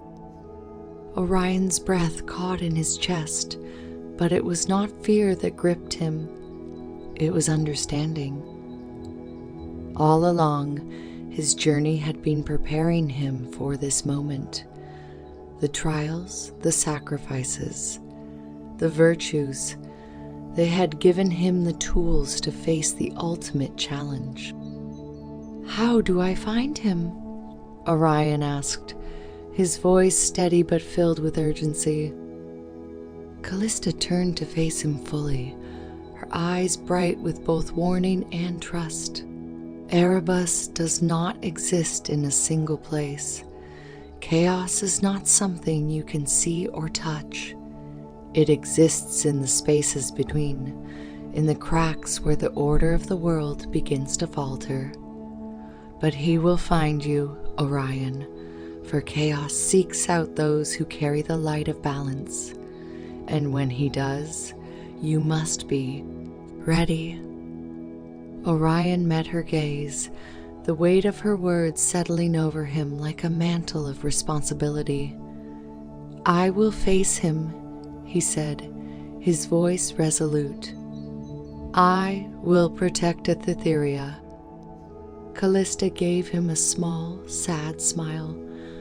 I know you will, she said softly, but understand this, Orion. Chaos cannot be destroyed. It is as much a part of the world as the air we breathe. Your task is not to defeat Erebus, but to contain him, to keep him from unraveling what you have worked so hard to restore. Orion nodded, feeling the truth of her words resonate within him. He understood now that his journey was not about victory in the traditional sense. It was about balance, about holding the line between order and chaos, about embracing the duality of the world while ensuring that neither side overwhelmed the other. They continued walking through the fields, the grass parting before them as the sky darkened into night. The stars began to emerge, one by one, their light soft and distant. Orion felt the cool night air on his skin, and with it came the quiet hum of the island, as if it too was preparing for what lay ahead. Where do I begin? He asked, his voice thoughtful as he looked up at the stars. Callista stopped walking, her eyes fixed on the horizon. You begin by understanding that chaos cannot be fought with force or strategy alone. You must face Erebus not as an enemy, but as a force that is part of the same world you are trying to protect. He will test everything you have learned, and he will try to unravel the virtues you now carry within you. But if you remain true to what you have become, you will find the strength to withstand him. Orion felt a deep calm settle over him, a sense of clarity that had been building since the moment he set foot on this journey. Everything had led him to this point. The courage he had found in the Valley of Shadows, the wisdom he had gained in the Library of Eternity, the compassion he had shared in the Forest of Sorrow, and the humility he had embraced in the river. I will face him, he said quietly, but with the full weight of certainty behind his words. Callista reached out, placing her hand gently on his shoulder. And Aetheria will be with you, Orion. The island has chosen you for this task because it knows you carry the strength to endure. Trust in yourself and trust in the balance you have worked so hard to restore. They stood together for a long moment, the night deepening around them, the stars glowing brighter overhead. The world was silent, but it was not the silence of fear or uncertainty. It was the silence of preparation, of calm before the storm. Finally, Callista turned to him one last time, her eyes filled with both sorrow and pride. This is your final trial, Orion, she said softly. When you return, you will not be the same. But neither will Aetheria. You have already changed the island. Now it is time to change yourself. Orion bowed his head slightly, feeling the gravity of her words. Thank you, he said, his voice barely a whisper. Callista smiled faintly and then stepped back, allowing him the space to take the final steps on his own. Orion took a deep breath, feeling the cool air fill his lungs, and then he turned toward the horizon, where the faintest glimmer of dawn was beginning to creep over the edge of the sky. He began to walk, his steps slow but sure, the island beneath his feet guiding him toward the final confrontation. He could feel the presence of Erebus, distant but growing stronger with each passing moment. Chaos was coming, and with it, the ultimate test of everything he had learned. But Orion was ready. The virtues he carried within him, courage, wisdom, compassion, and humility, would guide him through the darkness, just as they had guided him through the trials. The wind whispered through the trees, and the stars above seemed to shine a little brighter as Orion walked into the night, knowing that the final chapter of his journey was about to begin. And though chaos loomed on the horizon, the island whispered its support, its trust, and its hope in him. Orion walked on, knowing that balance of the world now rested in his hands. Orion walked into the night, the quiet hum of the island beneath his feet steady and unwavering. The land stretched before him, vast and dark, the stars overhead guiding him like 1,000 watchful eyes. The moon hung low on the horizon, casting a pale glow over the fields, and the wind whispered through the grass, carrying with it a faint murmur that seemed to come from deep within the earth. The island felt alive in a way that was different from before. Every step Orion took felt connected to something larger, something unseen but deeply present. It was as though the ground itself was breathing in rhythm with his own heartbeat, as if the very soul of Aetheria had become intertwined with his. He knew that Erebus was near. He could feel the pull of chaos in the air, a subtle yet undeniable tension that had been growing stronger with every passing hour. The peaceful harmony he had felt after restoring the heart of Aetheria was now tinged with an undercurrent of uncertainty, as if the island itself was holding its breath, waiting for the final confrontation. The landscape shifted as Orion walked, the rolling fields giving way to a more rugged terrain. The grass grew sparser, the earth harder beneath his feet. The sky above, once filled with stars, now seemed darker, the stars dimming as clouds began to gather on the horizon. The wind picked up, swirling around him with a restless energy, and the air grew heavy, charged with the tension of something just beyond sight. Orion kept walking, his mind focused and clear. The four virtues, courage, wisdom, compassion, and humility, were now a part of him, not just as lessons learned but as truths lived. They guided his steps, steadying his heart as he drew closer to the source of the island's unrest. But as he moved deeper into the wilds, he knew that this final trial would test more than just what he had learned. It would test the very core of his being. The land grew rougher still, the ground beneath him now jagged with stones and broken earth.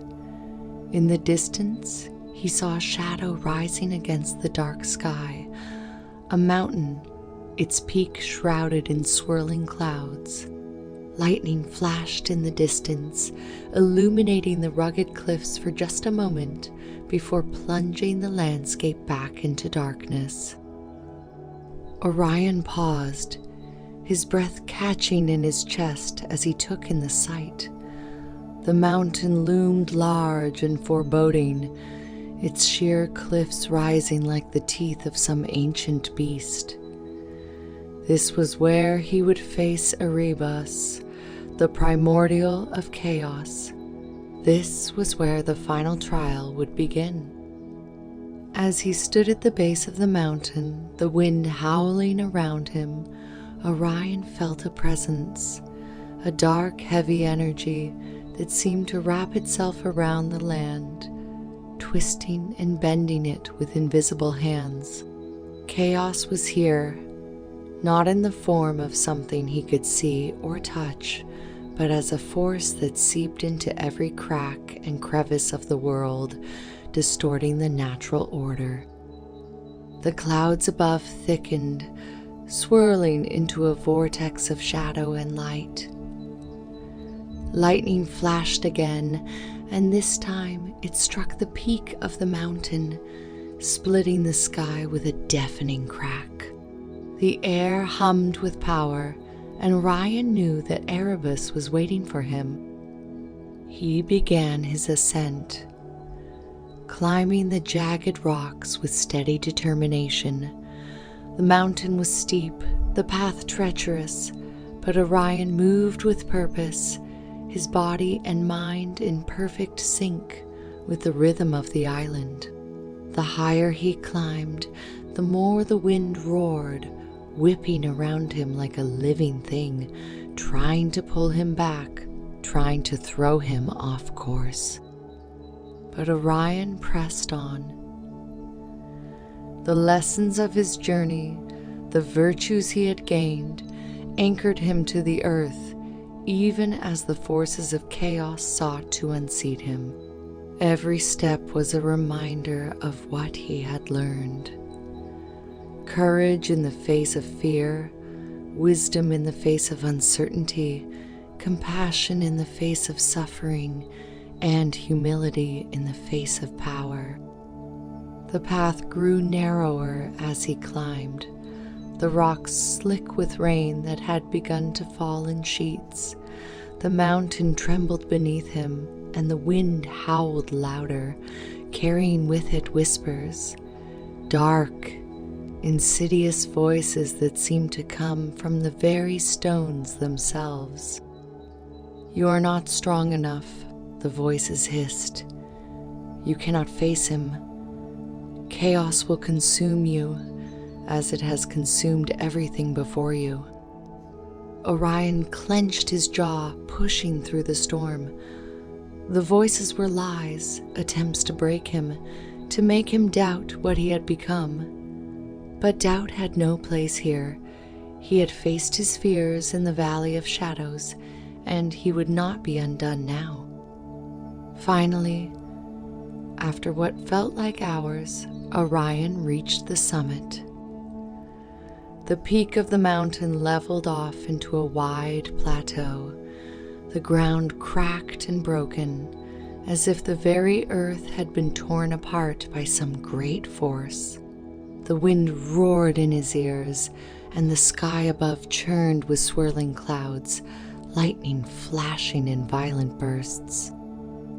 At the center of the plateau stood a figure, cloaked in shadow. The primordial of chaos was neither man nor beast, but something that defied form altogether.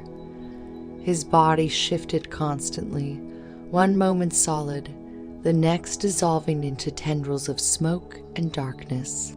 His eyes, when they met Orion's, were like twin voids, deep and endless, filled with the swirling chaos of the cosmos. "So," Erebus said, his voice like the crackle of fire and the crash of waves all at once, "you have come to face me, Orion." Orion stood tall, his heart steady. "I have come to restore balance. You threaten Aetheria with your chaos, and I will not allow that." Erebus laughed, a sound that echoed through the storm like the rumble of thunder. "Balance," he sneered. There is no balance, mortal. There is only chaos.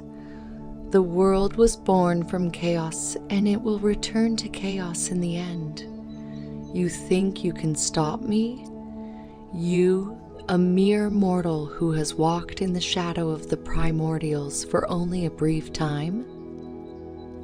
Orion met his gaze, unflinching. I may be mortal, but I carry the virtues of Aetheria within me. I carry the island itself within me.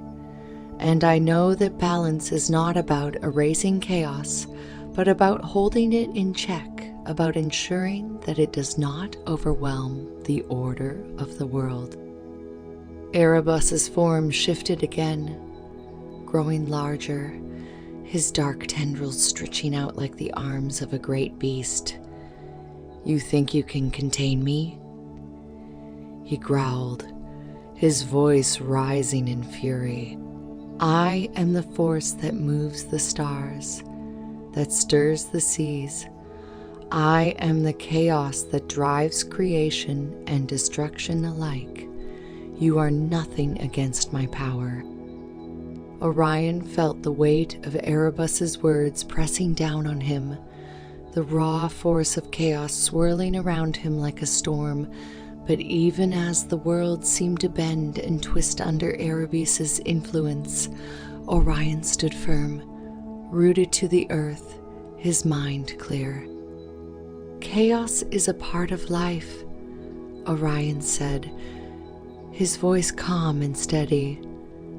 It is necessary for growth, for change, but without balance, it becomes destruction.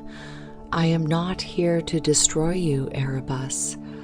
I am here to ensure that your chaos does not consume everything. Erebus's eyes flared with anger, and the ground beneath Orion's feet cracked as if the mountain itself were breaking apart. You speak of balance, yet you do not understand what it truly means, Erebus snarled. Balance is a lie. It is a fleeting illusion, a temporary state that will always crumble in the face of chaos. Orion took a deep breath, feeling the storm swirling around him, the wind whipping at his clothes, the lightning flashing overhead. He closed his eyes for a moment, centering himself, feeling the presence of the island deep within his soul. Balance is not a lie, he said quietly. It is the space where chaos and order coexist. It is the place where creation and destruction meet. You are a part of that balance, Erebus, but you cannot be allowed to tip the scales. Erebus roared in fury, his form expanding, the tendrils of darkness reaching out to envelop Orion. The ground shook violently, and the sky seemed to tear open, the storm raging with a ferocity that threatened to swallow everything. But Orion did not waver.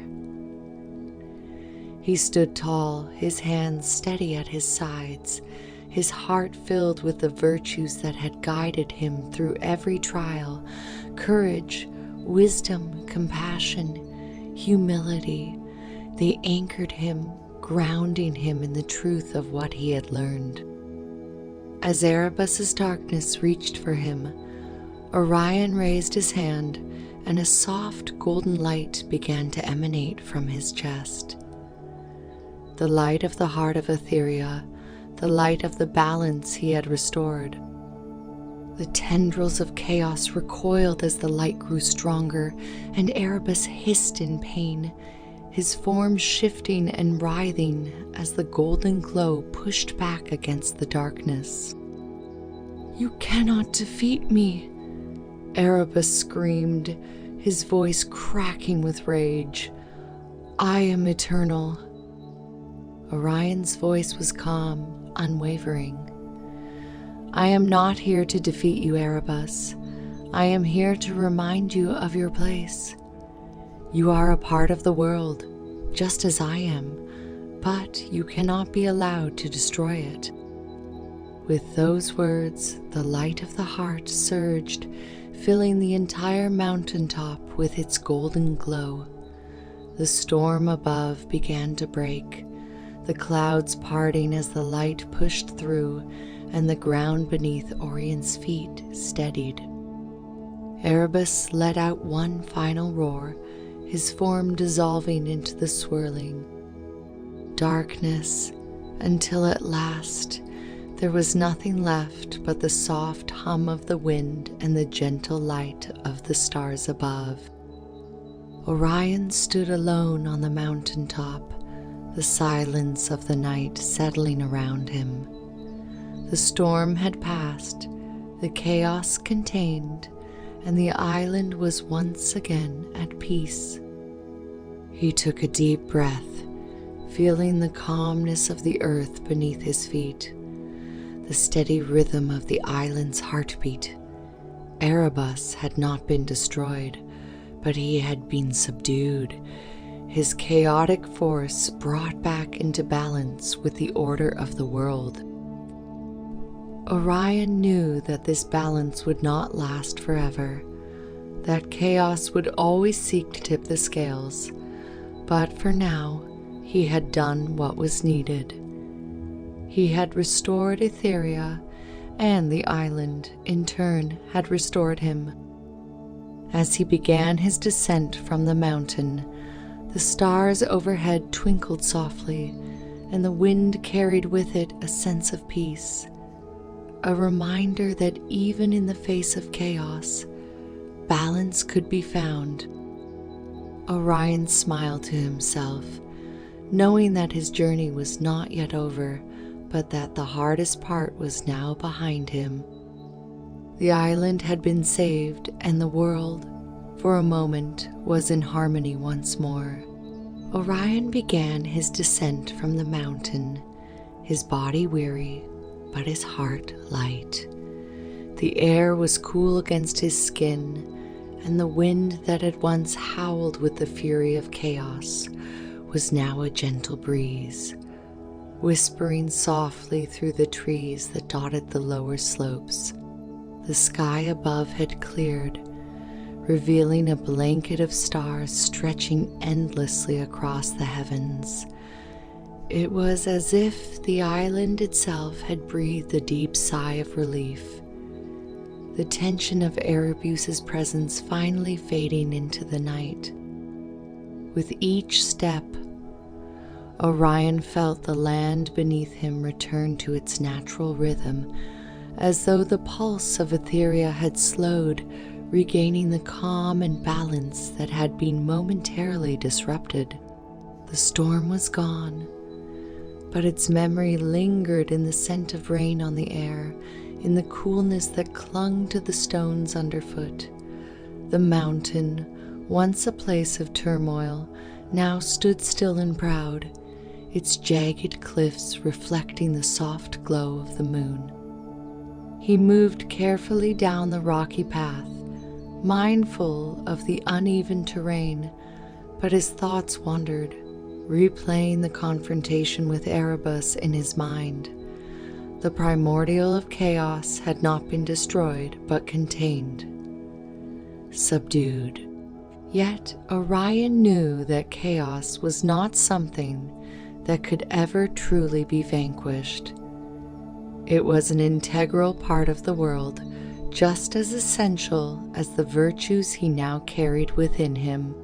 In that final moment, on the mountaintop, he had realized that balance was not about erasing chaos, but about holding it in equilibrium with order. It was a truth that resonated deeply within him.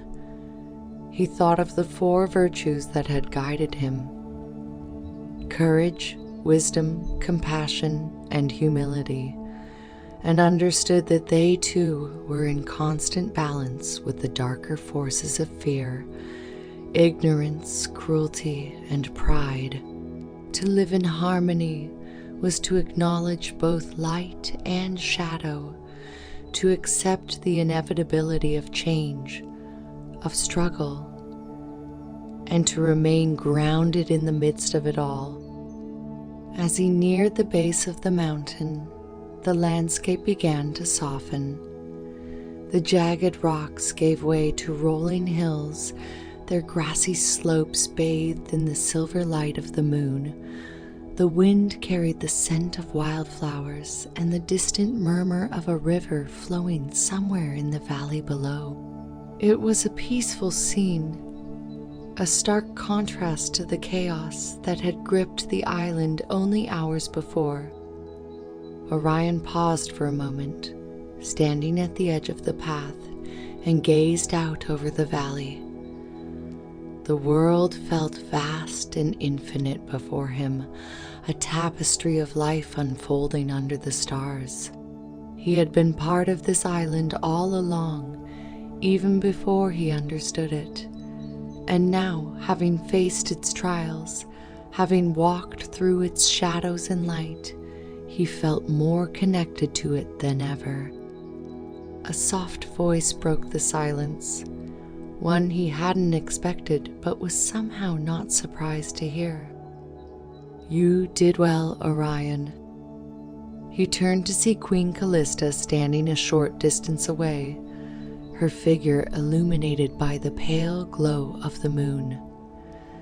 She looked regal, yet serene, her presence as calm and steady as the island itself. She had always seemed more than a ruler, more than just the queen of Aetheria. Now, standing before him in the aftermath of his journey, Orion understood that she was as much a part of the island's soul as the land, the rivers, and the wind. "Callista," he greeted her, his voice low but warm. "I wasn't sure I'd see you again so soon." Callista smiled gently and stepped closer, her gaze sweeping over the landscape before returning to him. "You've done more than we could have ever asked," she said. "The island is at peace again, thanks to you, but I knew you would succeed. The moment you stepped into the citadel, I saw in you the strength that the island needed." Orion's brow furrowed slightly. "It wasn't just strength," he said, his voice thoughtful. "It was the virtues, the lessons I learned along the way. Without them, I don't think I would have been able to face Erebus." Callista nodded, her expression serious. "You're right. Strength alone would not have been enough. Courage, wisdom, compassion, humility. Those are the qualities that truly hold the world together, and they are the same qualities that will keep Aetheria in balance for years to come." She gestured toward the valley, the soft lines of the hills stretching into the distance. "Look at the island now," she said. "Can you feel it? The peace, the harmony. It's not just the absence of chaos. It's the presence of balance. Everything has its place, and because of you, everything is where it should be." Orion followed her gaze, his eyes tracing the gentle curves of the land, the faint shimmer of the river in the distance. He could feel it, the quiet hum of life, the pulse of the island steady and strong. But even as he stood there, bathed in the tranquility of the night, a thought tugged at the edges of his mind. "Is it truly over?" he asked softly. "Or is there more to come?" Callista's smile faded slightly, and her eyes grew thoughtful. "The island is at peace now, Orion. But peace is never permanent. It is something that must be maintained, nurtured, protected. Chaos will always exist, just as order will always exist. It's the balance between the two that we must keep." She looked at him, her gaze steady and filled with the weight of her wisdom. Your journey is not over, Orion. Not yet. You have restored balance to Aetheria, but the world beyond the island is vast, and the forces that threaten it are greater than you know. Orion frowned, a new sense unease stirring within him. What do you mean? Callista turned toward him fully, her eyes locking onto his with a quiet intensity. Erebus was not the only threat to Aetheria. There are other forces in the world, older and more dangerous than even he. Forces that seek to disrupt the balance of not just this island, but the entire world. Orion felt a chill run down his spine, though the air around him remained warm. What kind of forces? Ancient ones, Callista said, her voice low and serious. Long before the Primordials blessed Aetheria, there were beings that ruled over the chaos of creation. They were banished, sealed away in places where their power could not touch the world.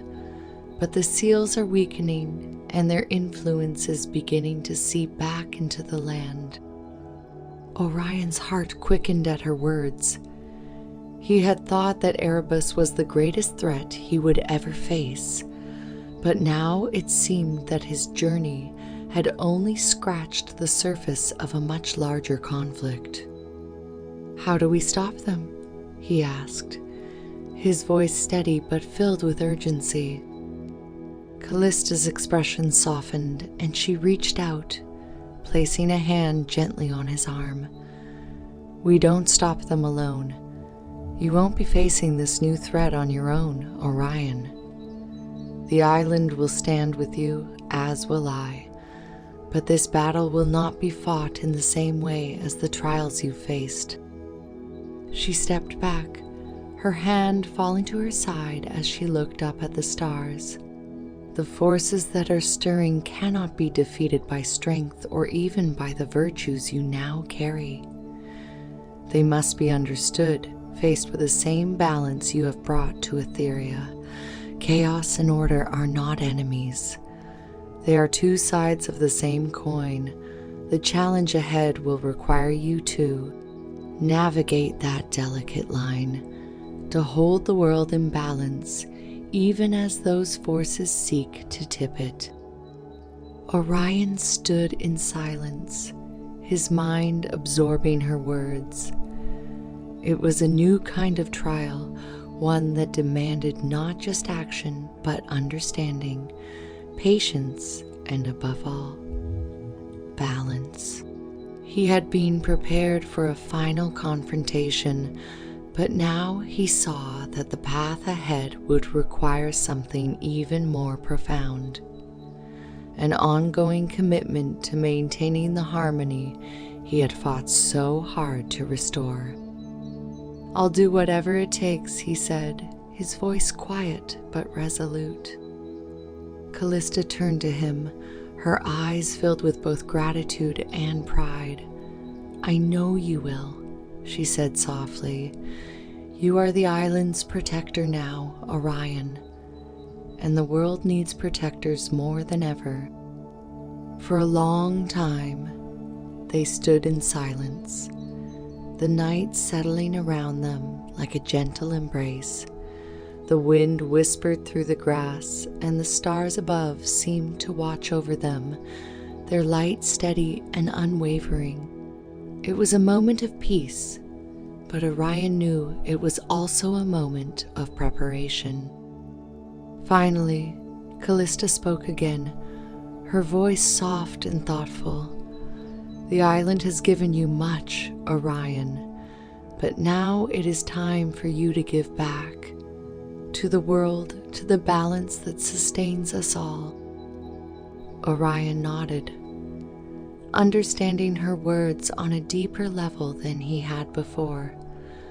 The journey ahead would not be one of glory or victory, but of quiet dedication, of holding the world in balance, one step at a time. He took a deep breath, feeling the weight of his responsibility settle over him, but it was a weight he welcomed. The virtues he carried within him, the compassion, the humility, they would guide him just as they had guided him through the trials. "I'm ready," he said quietly, his voice filled with the calm certainty of someone who had found his place in the world. Callista smiled softly, her eyes glowing with quiet pride. "Then let us begin." Together, they turned toward the horizon, where the faintest glimmer of dawn was beginning to break. The path ahead was long and filled with unknown challenges, but Orion no longer feared what lay ahead. He had faced chaos and come through. Stronger. He had learned the true meaning of balance, and now, with the island's blessings within him, he was ready to face whatever the world had in store. The wind carried the scent of the sea. The stars above shimmered like ancient guardians, and the earth beneath his feet hummed with the steady rhythm of life. Orion walked forward, side by side with Callista, knowing that the journey was far from over, but filled with the quiet certainty that he would meet every challenge with the strength of the island behind him. And as the first light of day touched the land, Aetheria, in all its restored beauty, whispered its eternal promise. Balance would endure for as long as there were those willing to protect it. Orion and Callista walked side by side, the soft glow of dawn creeping over the horizon, painting the world in shades of gold and pale blue. The air was cool, crisp with the promise of a new day, yet laden with the weight of what was to come. The island of Aetheria was still and quiet, as though the very land itself was holding its breath, waiting for the next chapter in the unfolding story of its protector. The path they followed led down from the mountain slopes into a vast open plain where the grasses swayed gently in the morning breeze, their golden heads catching the light. Like waves on a quiet sea, Orion could feel the heartbeat of the island beneath his feet. Steady and strong, it had been restored to balance, but he knew now that balance was not a final state. It was a living, breathing thing, constantly in motion, constantly threatened by forces both seen and unseen. Callista's steps were light and graceful beside him, her presence calming, but there was a gravity in her gaze that told Orion they were not yet finished. He could sense it too, a subtle shift in the air, a stirring beneath the surface of things. The world beyond Aetheria was vast and filled with ancient powers, forces that had been dormant for centuries, but were now waking, drawn to the fragile equilibrium that had been restored. Orion broke the silence as they walked, his voice thoughtful. "You spoke of ancient forces, older than Erebus, older than the Primordials. Are they coming for Aetheria?" Callista's eyes flickered with something deep, something ancient. "They are not coming for Aetheria alone," she said softly. "These forces seek to unravel the balance of the entire world. They have been waiting, watching, for a moment of weakness, and now, with the seals that once held them at bay beginning to fade, they will rise again."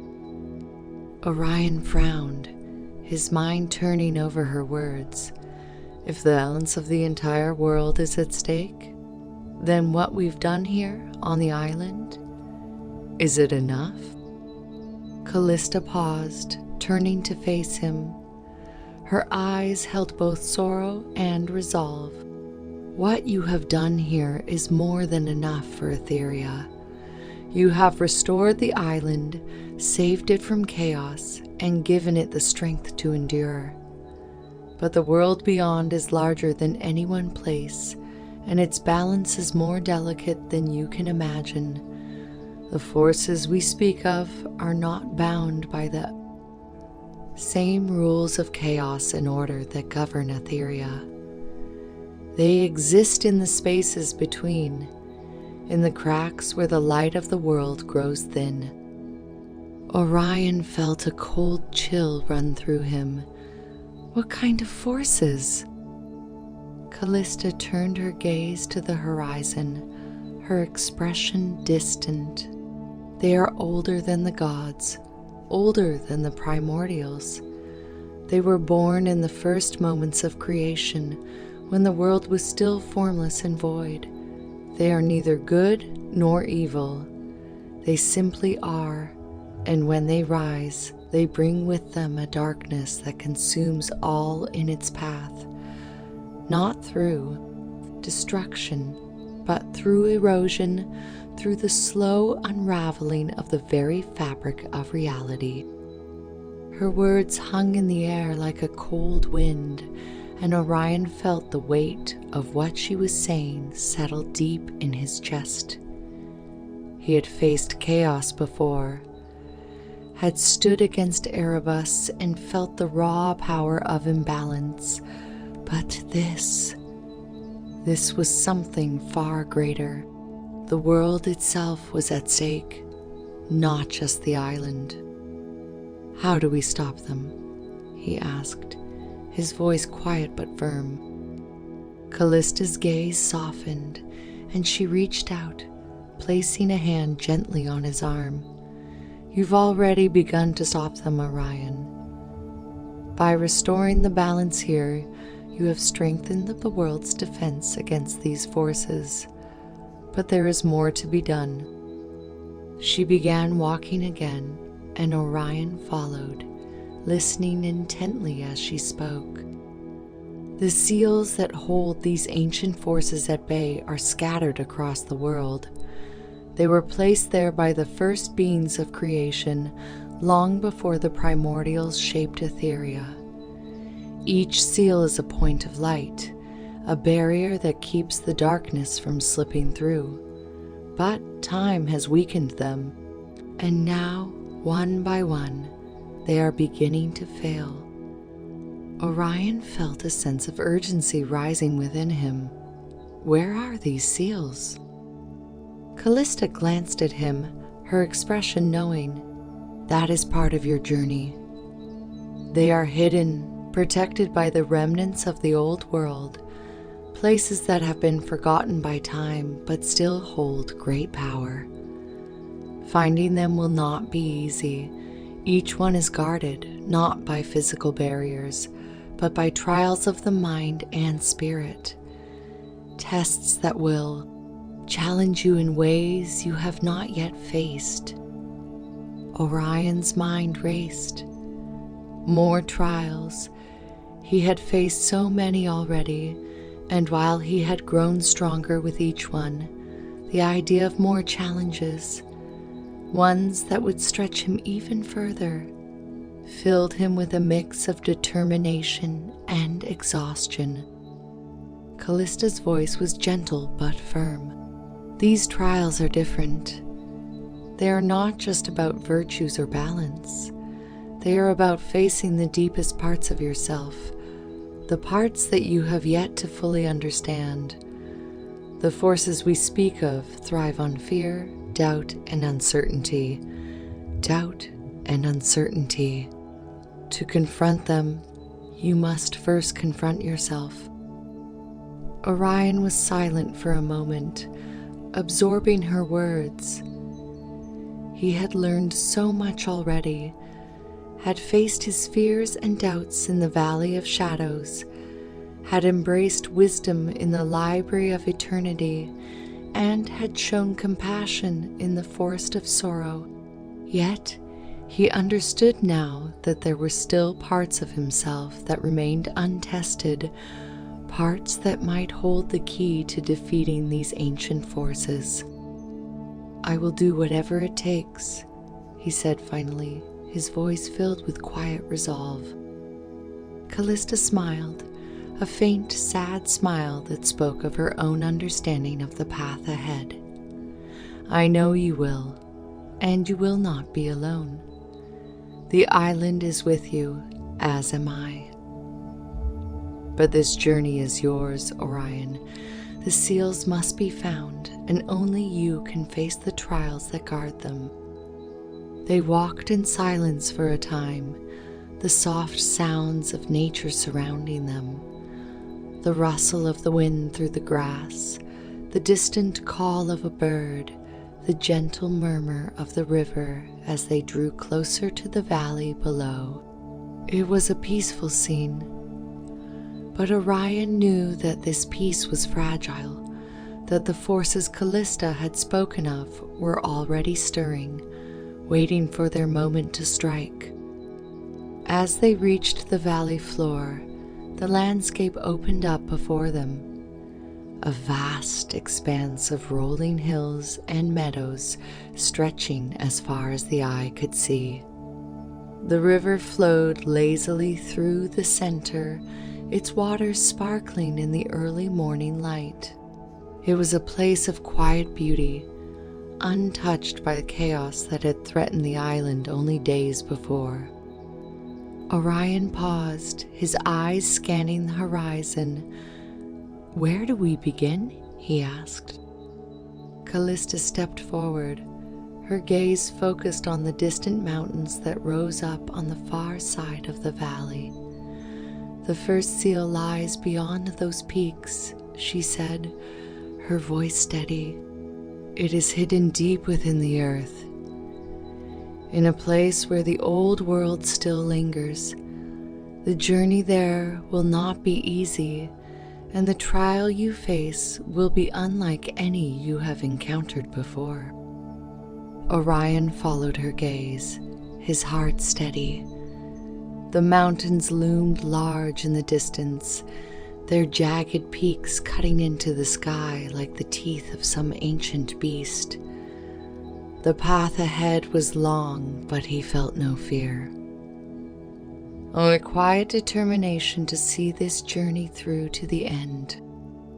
"We'll find it," he said, his voice filled with conviction. Callista turned to him, her expression filled with both pride and concern. "I have no doubt that you will. But remember, Orion, this is not just about the seals. This is about you.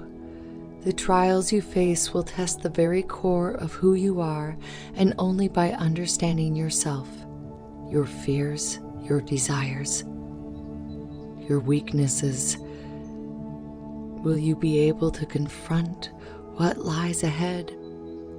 Orion nodded, understanding the gravity of her words. "I'll be ready." Callista smiled softly, though her eyes held a trace of sadness. "I hope so."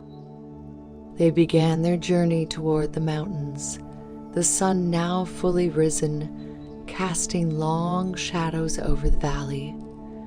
The air was crisp, the sky a brilliant blue, and for a moment it was easy to forget the weight of what lay ahead. But Orion knew that the peace of this moment was temporary, that the true test was yet to come. As they walked, the wind whispered through the grass, carrying with it the distant murmur of the river and the rustle of leaves in the trees. The world felt alive, vibrant with the energy of the island, and yet there was a subtle tension beneath the surface, a sense that the forces Callista had spoken of were already beginning to stir. Orion glanced at her as they walked, his mind filled with questions. "Callista," he began, his voice thoughtful, "you've spoken of the ancient forces, of the seals. But what about you? What is your role in all of this?" Callista's expression remained calm, but there was a flicker of something in her eyes, something that hinted at a deeper truth. "I am the protector of Aetheria, Orion. My duty is to ensure that the balance of the island is maintained. But the world beyond Aetheria is vast, and my power is limited to this place. That is why the island chose you." Orion frowned slightly. "But you've guided me through so much already. Without you, I wouldn't have made it this far." Callista smiled, a soft, knowing smile. "You give me too much credit. The strength you've shown, the courage and wisdom you've gained, that all came from within you. I was simply the one who pointed the way." Orion was silent for a moment, considering her words. He had come to rely on her guidance, her calm wisdom, but now he understood that the journey ahead would demand more from him than ever before. Callista had been a guide, but the path forward was one he would have to walk alone. "You've taught me more than you know," he said quietly.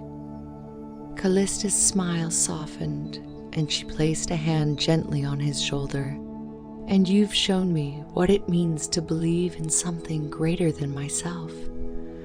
I've watched you grow, Orion, from the man who first stepped into the citadel to the protector who stands before me now.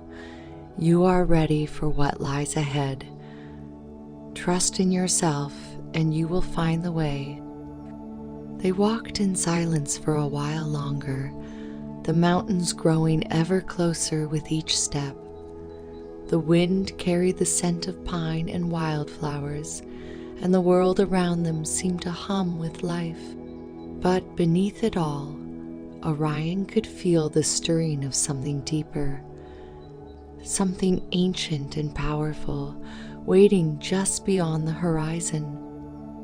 As they approached the foothills of the mountains, Callista stopped, her gaze fixed on the path ahead. "This is where I must leave you, Orion." Orion turned to her, his heart sinking slightly. "You're not coming with me?" Callista shook her head, her eyes filled with quiet understanding. "This part of the journey is yours alone. The trial you face beyond these mountains is one that no one can help you with. But know that I will be with you in spirit, and the island will watch over you." Orion nodded, though he felt the weight of her absence already. "Thank you, Callista, for everything." Callista smiled, her eyes soft. "Go with courage. A world needs you now more than ever." With that, she turned and began walking back toward the valley, her figure growing smaller as she disappeared into the distance. Orion watched her go, his heart heavy, but his resolve stronger than ever. He turned toward the mountains, their peaks rising high into the sky, and began his ascent. The journey was far from over. Orion stood at the base of the mountains, his gaze lifting to the jagged peaks that cut into the sky like ancient sentinels. The path before him was steep, winding up through rocky cliffs and thick forests that clung to the mountainsides. The air was colder here, crisp and sharp, carrying the scent of pine and earth. The wind that had once whispered softly through the plains now howled with a different intensity. as though the mountains themselves were alive, watching, waiting. Callista had gone, leaving him alone with the weight of his final task. The distant sound of her footsteps had faded into the valley behind him, and now only the mountain remained. The ancient forces she had spoken of, older than the Primordials, older than time itself, seemed to stir in the wind, their presence felt in the very stones beneath his feet. Orion took a deep breath, his heart steady, but his mind racing with thoughts of what lay ahead.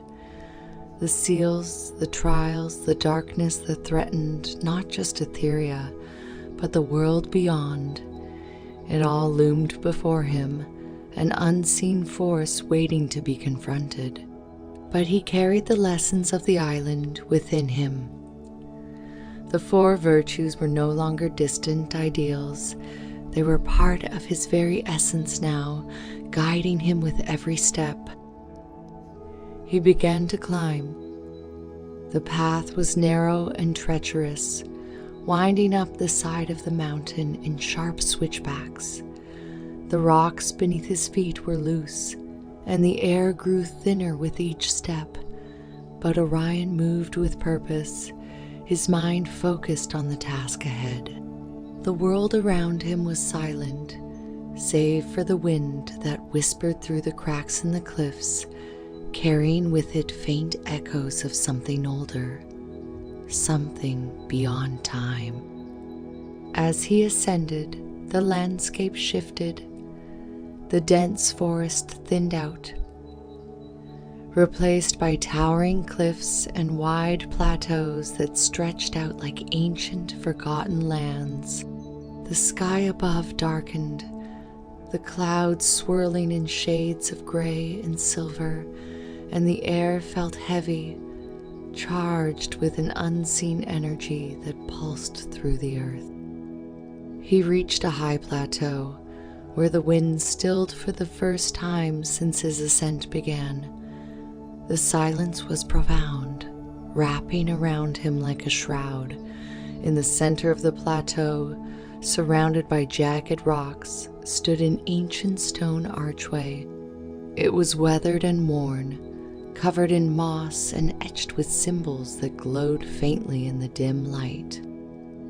Orion approached the archway, his heart quickening as he felt the presence of something powerful on the other side.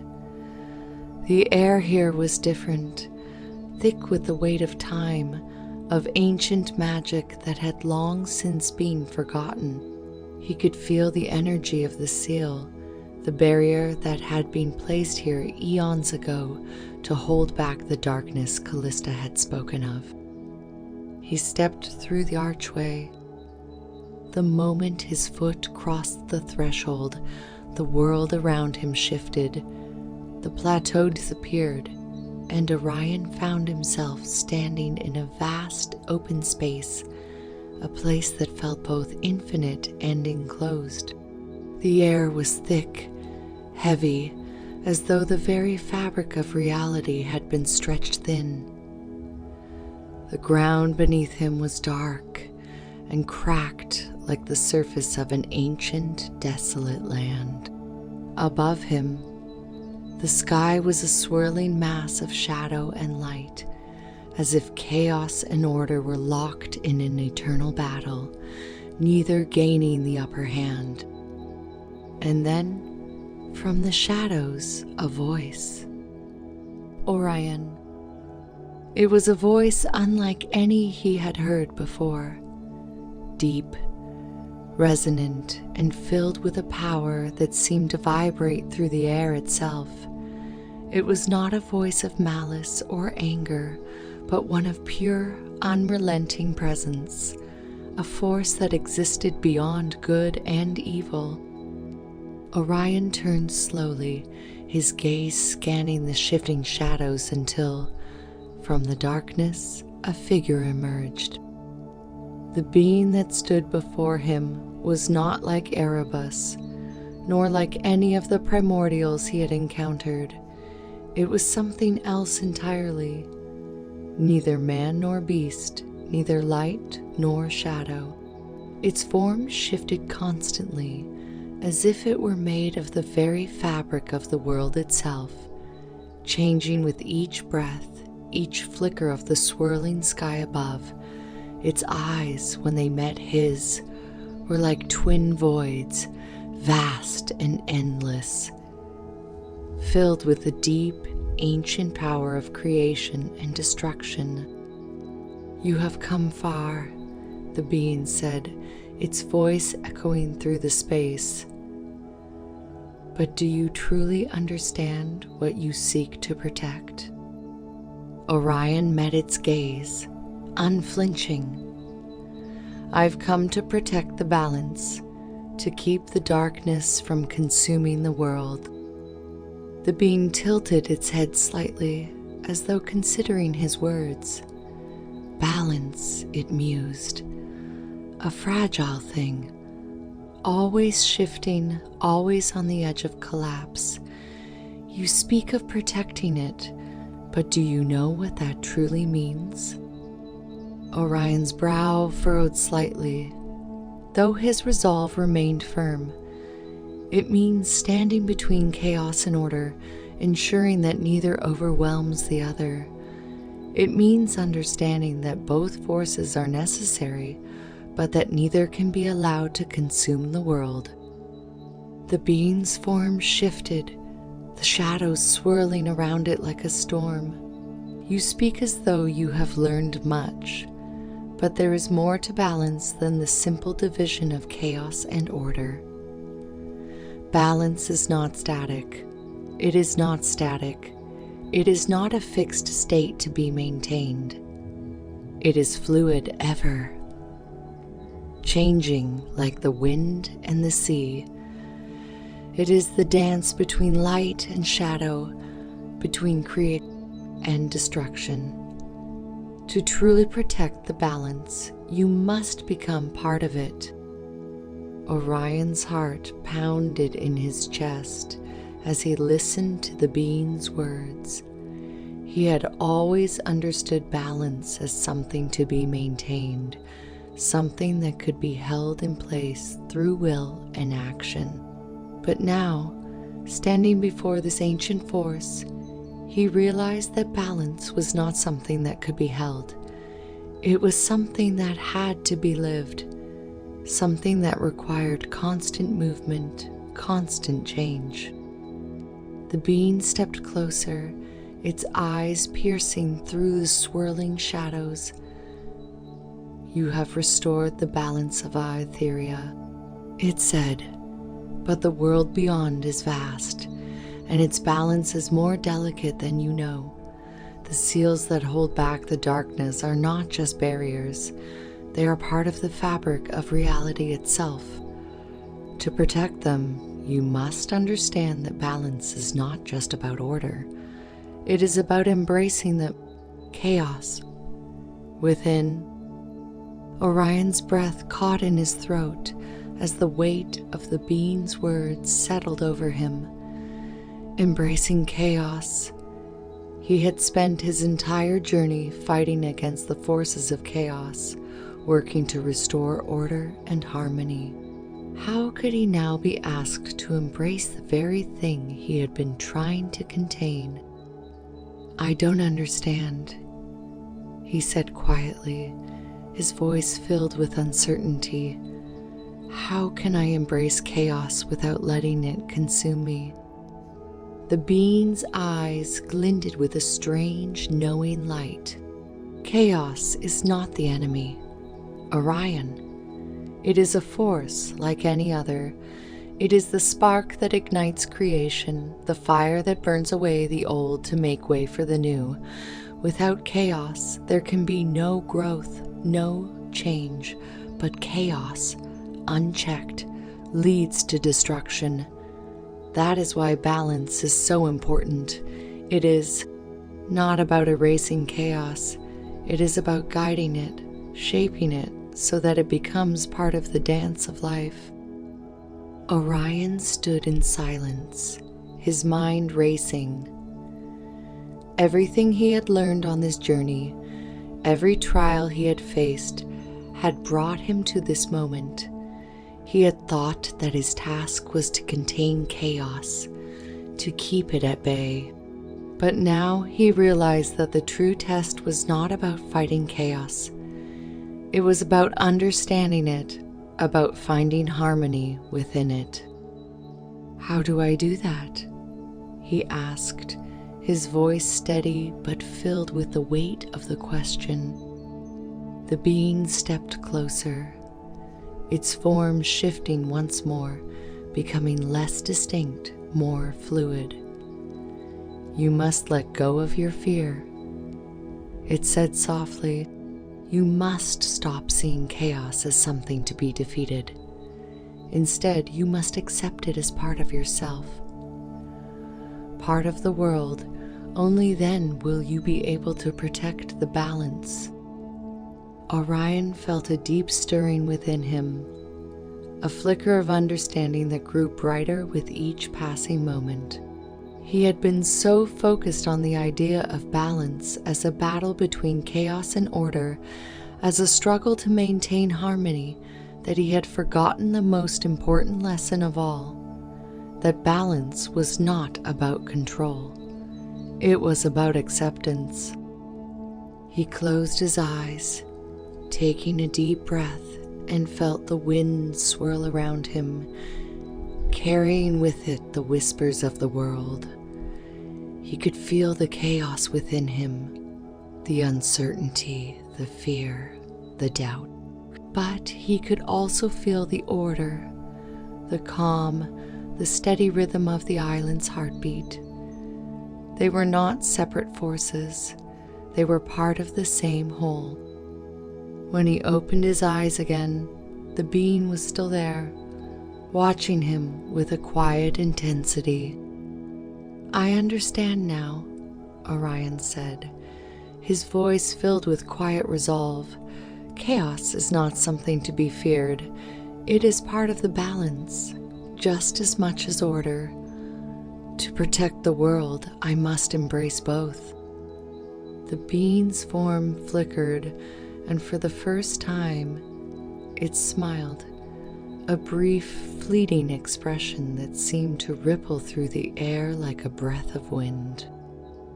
"You are ready," it said softly. "The seals will hold, but only if you continue to walk this path. The forces that threaten the world are ancient and powerful, but they can be guided, just as you have guided the balance of Aetheria. Remember this, Orion. Balance is not a destination. It is a journey, and you are its protector." Orion nodded, his heart steady, his mind clear. He had faced the trials, learned the lessons, and now, standing at the edge of the world's oldest truth, he understood that his journey would never truly end. He would walk this path for the rest of his life, holding the balance between chaos and order, guiding the world through the dance of light and shadow. The being's form began to dissolve, fading back into the swirling shadows from which it had emerged. But its presence remained, a quiet, steady force that would always be with him. "You are not alone," it whispered as it disappeared into the wind. Orion stood in the vast, open space, the sky above him filled with swirling clouds and distant stars. The ground beneath his feet was solid, but the world around him was alive with motion, with the ever-shifting dance of chaos and order. He took one last deep breath, feeling the weight of the world settle over him, and then, with quiet determination, he turned and began his descent from the mountains. The wind whispered around him, the sky brightened with the first light of dawn, and the earth beneath his feet hummed with the steady rhythm of life. He was ready. The end.